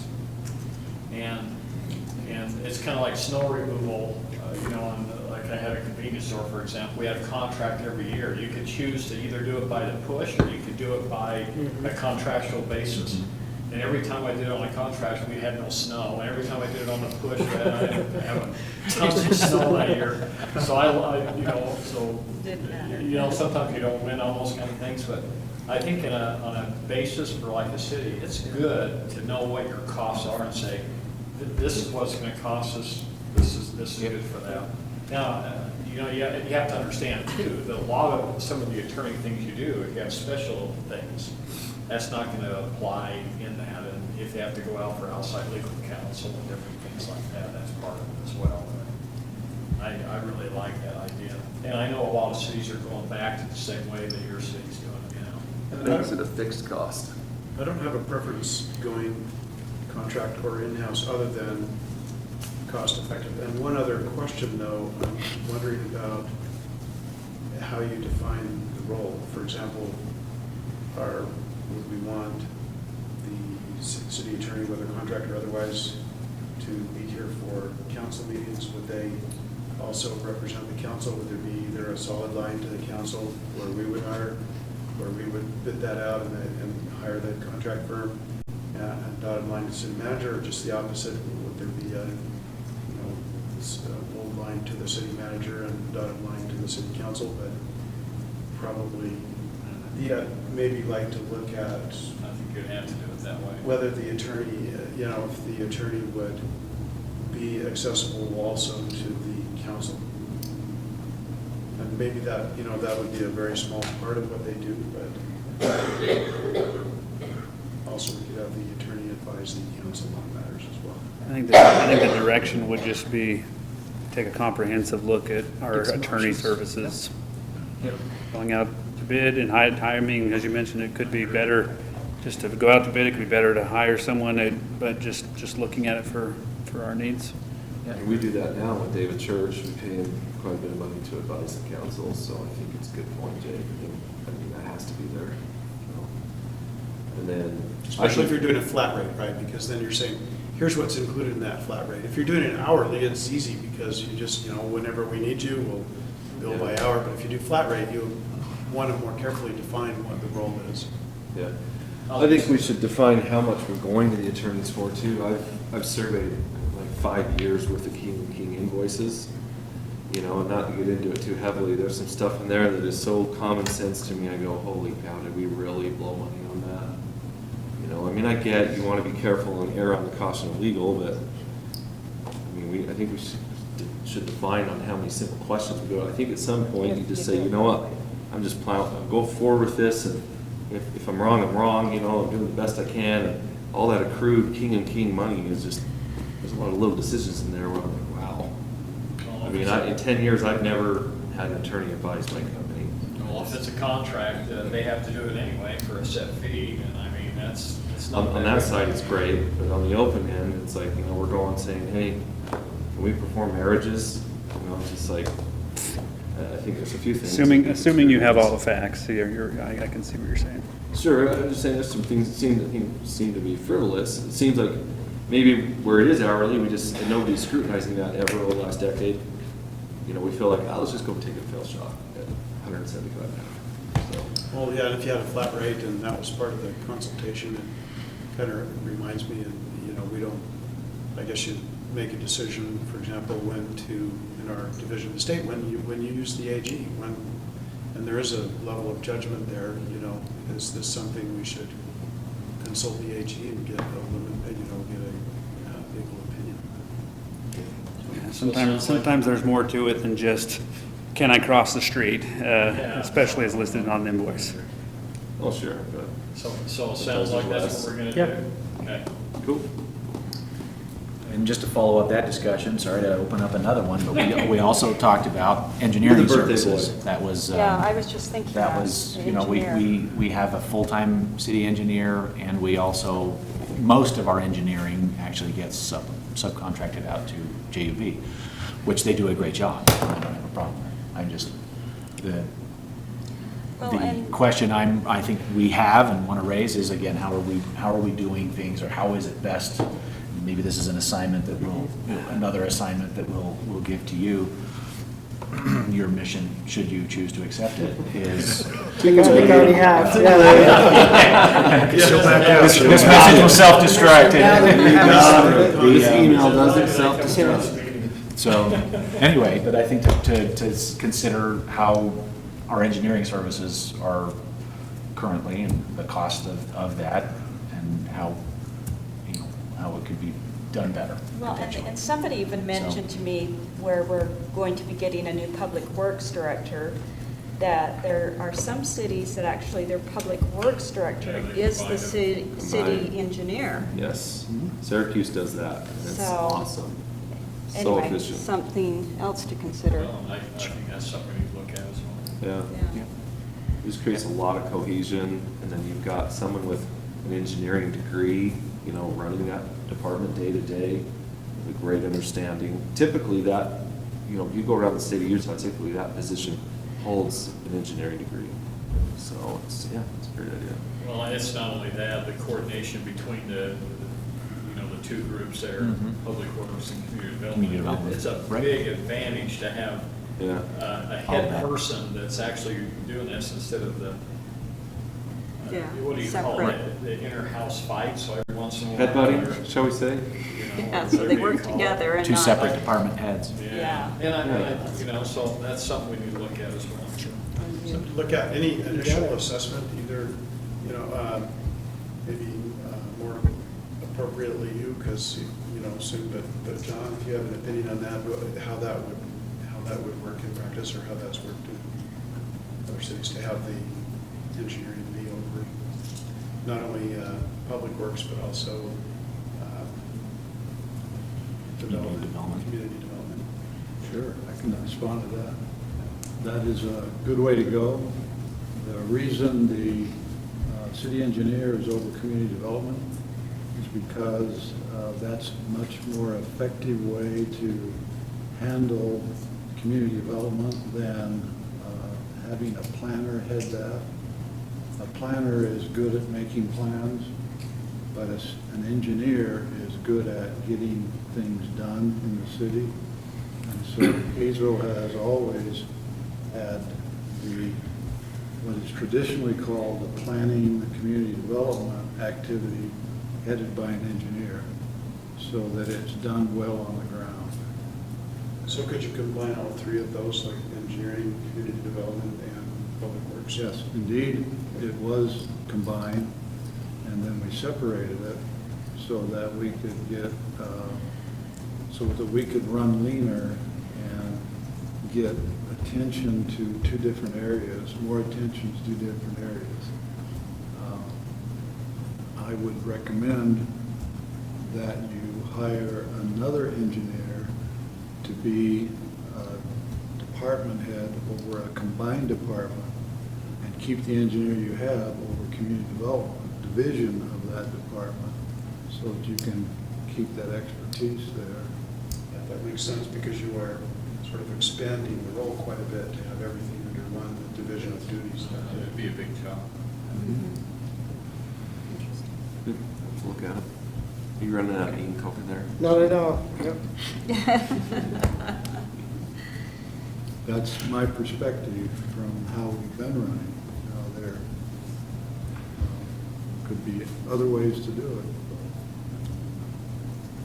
Or Shane, you can just do it like you've done over there, you just run everything. Do it all. Oh, It's a God. little bit bigger. Especially engineering. We'll buy all the hats you want, Shane. Yeah. We're gonna get our money. City attorney, yeah. I know we're a little bigger than Parowan, Yes. but one other thing that I would like to touch on is the budget for the recreation department, how it's really skyrocketed in comparison to where it was a few years ago. In 2 years, it's gone up 60%. It is, yeah, amazing to me, and so I just wanted to look at that budget and see if there's any way that we could maybe skirt that back down and get it more in alignment with what I think should be appropriate for where we're digging for road funds.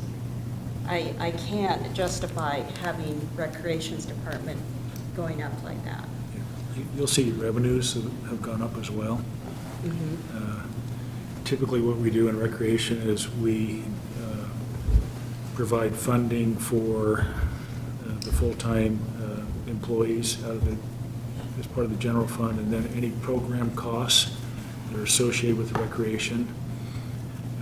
We try to tie the program costs with the program revenue, if that makes sense. So Chris goes through an allocation each year and says, basketball costs this much, so our fee ought to be this to cover our program costs associated with basketball.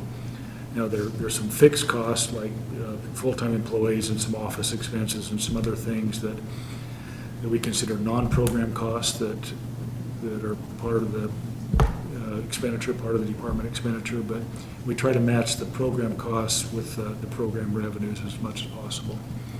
And I guess we just never see the match with the yeah, revenues. and I'll get that worksheet that Chris provides us and get it to you. So is the increase within the fees for recreation that come in, like when I sign my kids up for soccer, is that where the increase is, or is the increase in, okay? Yeah, for example, in the consolidated fee schedule, as you went through that, you saw some items highlighted in yellow. Those were primarily recreation program costs that have gone up. So as she's done her evaluation to say, here's what the costs are, we need to increase the revenues to match the costs. Okay, so there's no general fund, general fund? They are general fund, but they're user fees in the general fund. Right, it isn't, yeah. So it's a separate. combination of general fund revenue plus program revenue. So I guess the fact, to the extent that, there's straws on the camel's back, and any increase in expenses within the general fund would increase pressure on taxation to make up the shortfall in the revenue. This wouldn't be the case in this case because it's within the general fund, but it's collected from. We try to match it as closely as we can. Our fixed costs have not gone up so much in the recreation department. It is the program costs that are going up. But those are trying to be covered by the user fees. But is the reason for the program costs going up that there's just a lot more kids participating in the programs? Yes. Okay, not that the cost of a football helmet is, or, you know. Well, yeah, football helmets have gone up. and Yeah. Now you're They've gone doing up too. That's the anti-concussion single most policy. expensive program. So the cost increase are not due to the city paying for more of these programs, which are nice, like Arts in the Park, daddy-daughter dances, things like this. I mean, I don't know if we're doing more of that kind of stuff at the expense of the city and the citizens. I just want to be clear, is what I just want clarification. Again, we try to match the program revenues as closely as we can. Is it perfect? No. So, but I think your question too, which is a good question, and that is, all right, so we have a certain number of programs and we could reevaluate, are these the programs we want to do for our community? Have we been expanding the number, or have we added new Right, programs? Like right. the Dragon Festival or something that we didn't Yeah. know we had, yeah. so- Yeah. Now, that may be true on the community event side, where we've added some activities there, where there is not a matching revenue source. So can we take the community events, I guess, as maybe that's where I should be concerned, and see what increases we've seen in that over the last few years? Yeah, again, I think it's a council decision, is that the appropriate level of funding for that activity? And many of them receive sponsorships, so even though Yeah. they have a cost, arts and music has a lot of sponsorships, you're gonna see the budget go up, but we're also account for the sponsorships as well. Again, the matching. I can't tell you off the cuff if every community event covers itself in sponsorships, but arts and music is one Yeah. that we have quite a few sponsors that come in and cover a bulk of it. Movies in the park, last year, I recall Intermountain Healthcare paid for all of them.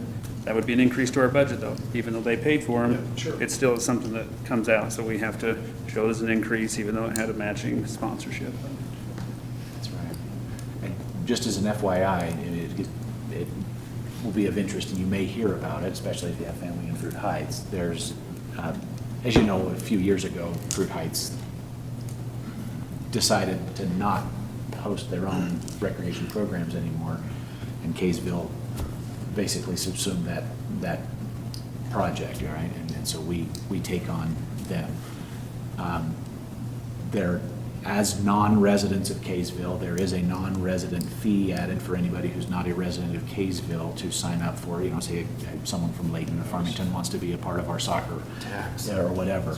There's an extra add-on for non-residents. But that fee for Fruit Heights residents was subsidized by Fruit Heights. Fruit Heights had a budget line item where they paid the extra amount from Fruit Heights for non-resident fees.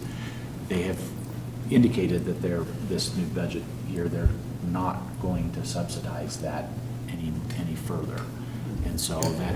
You'll see that in the budget That's line in item. here. It's been eliminated. That's good That's to right. know.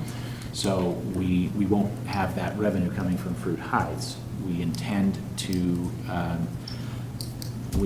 have the non-resident fee continue to be paid by Fruit Heights residents, but it will be at a reduced fee compared to other cities. Primary reason for that is that Fruit Heights does provide some facilities for our parks and for our recreation programs to be done at. So there is a cost sharing there. So anyway, you may hear about that.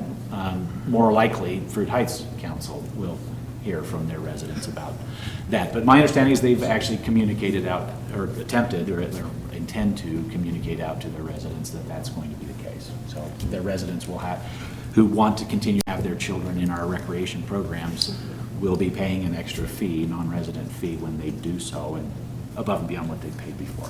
So anyway, just as an FYI. It sounds like one of your first lunch appointments that you have in the future is to visit our little brother up on Fruit Heights, on the east sounds like side. it. Brother or sister? Develop a relationship. Absolutely. And if you want, we can go do that together. They're good folks up there. So. I don't have family, but I still think they're good folks.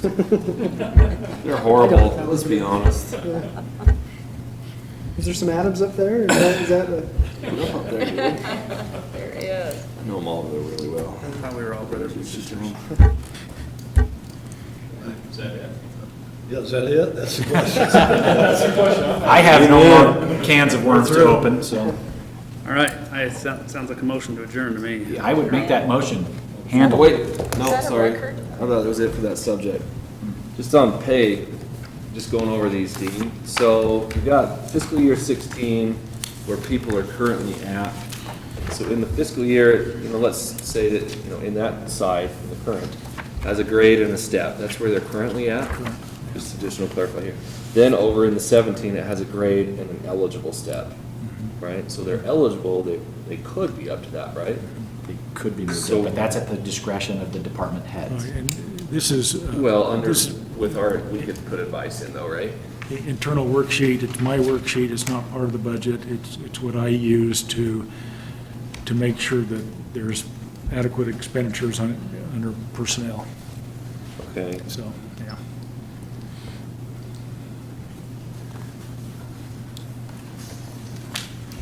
So it's, oh, go ahead. I'm so sorry. Don't take it. I just, some of them are 101% and some are 105%. And I think I understand those differences, but are there, I saw at least one that was more than that.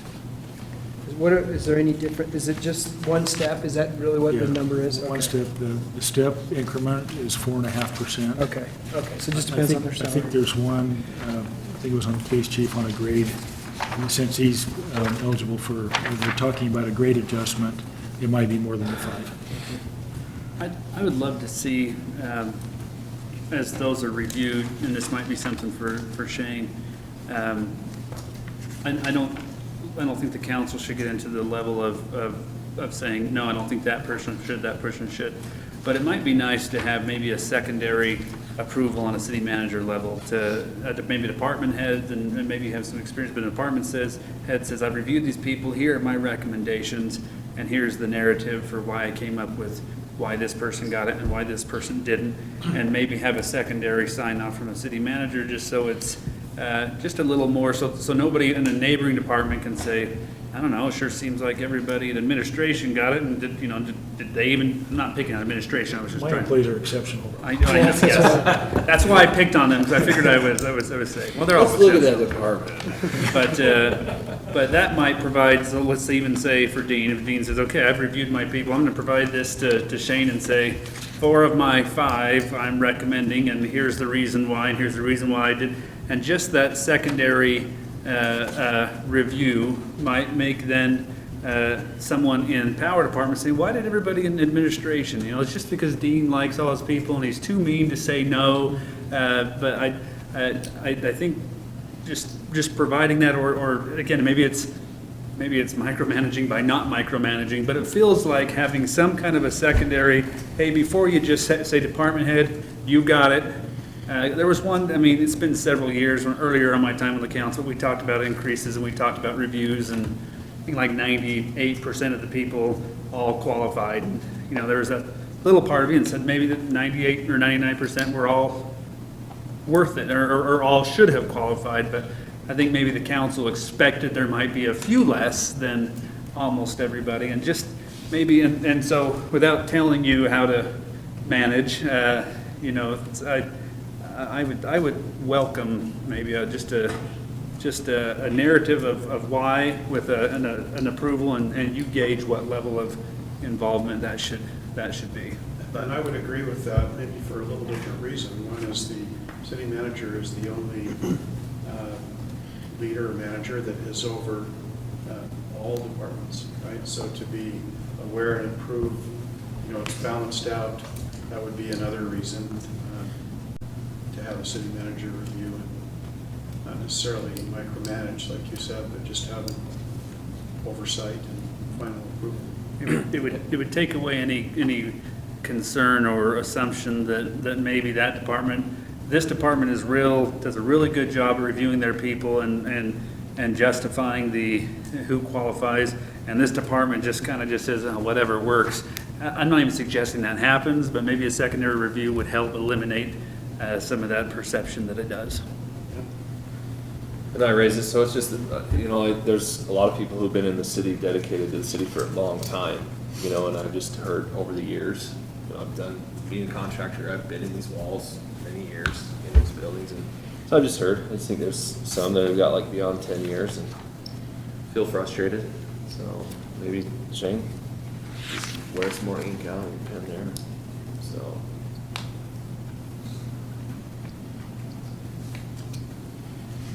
Okay. A motion? We can't call for a motion. Oh, yeah. I think there was a motion, is Oh, that? yes. Yeah, I handily made that motion. All right, motion by Councilmember Snell, second by Councilmember Page. All in favor? Aye. Yay, noon. That's not. That's sooner than I thought. I know. The last 2 years, we've had lunch here. I was fully expecting we would.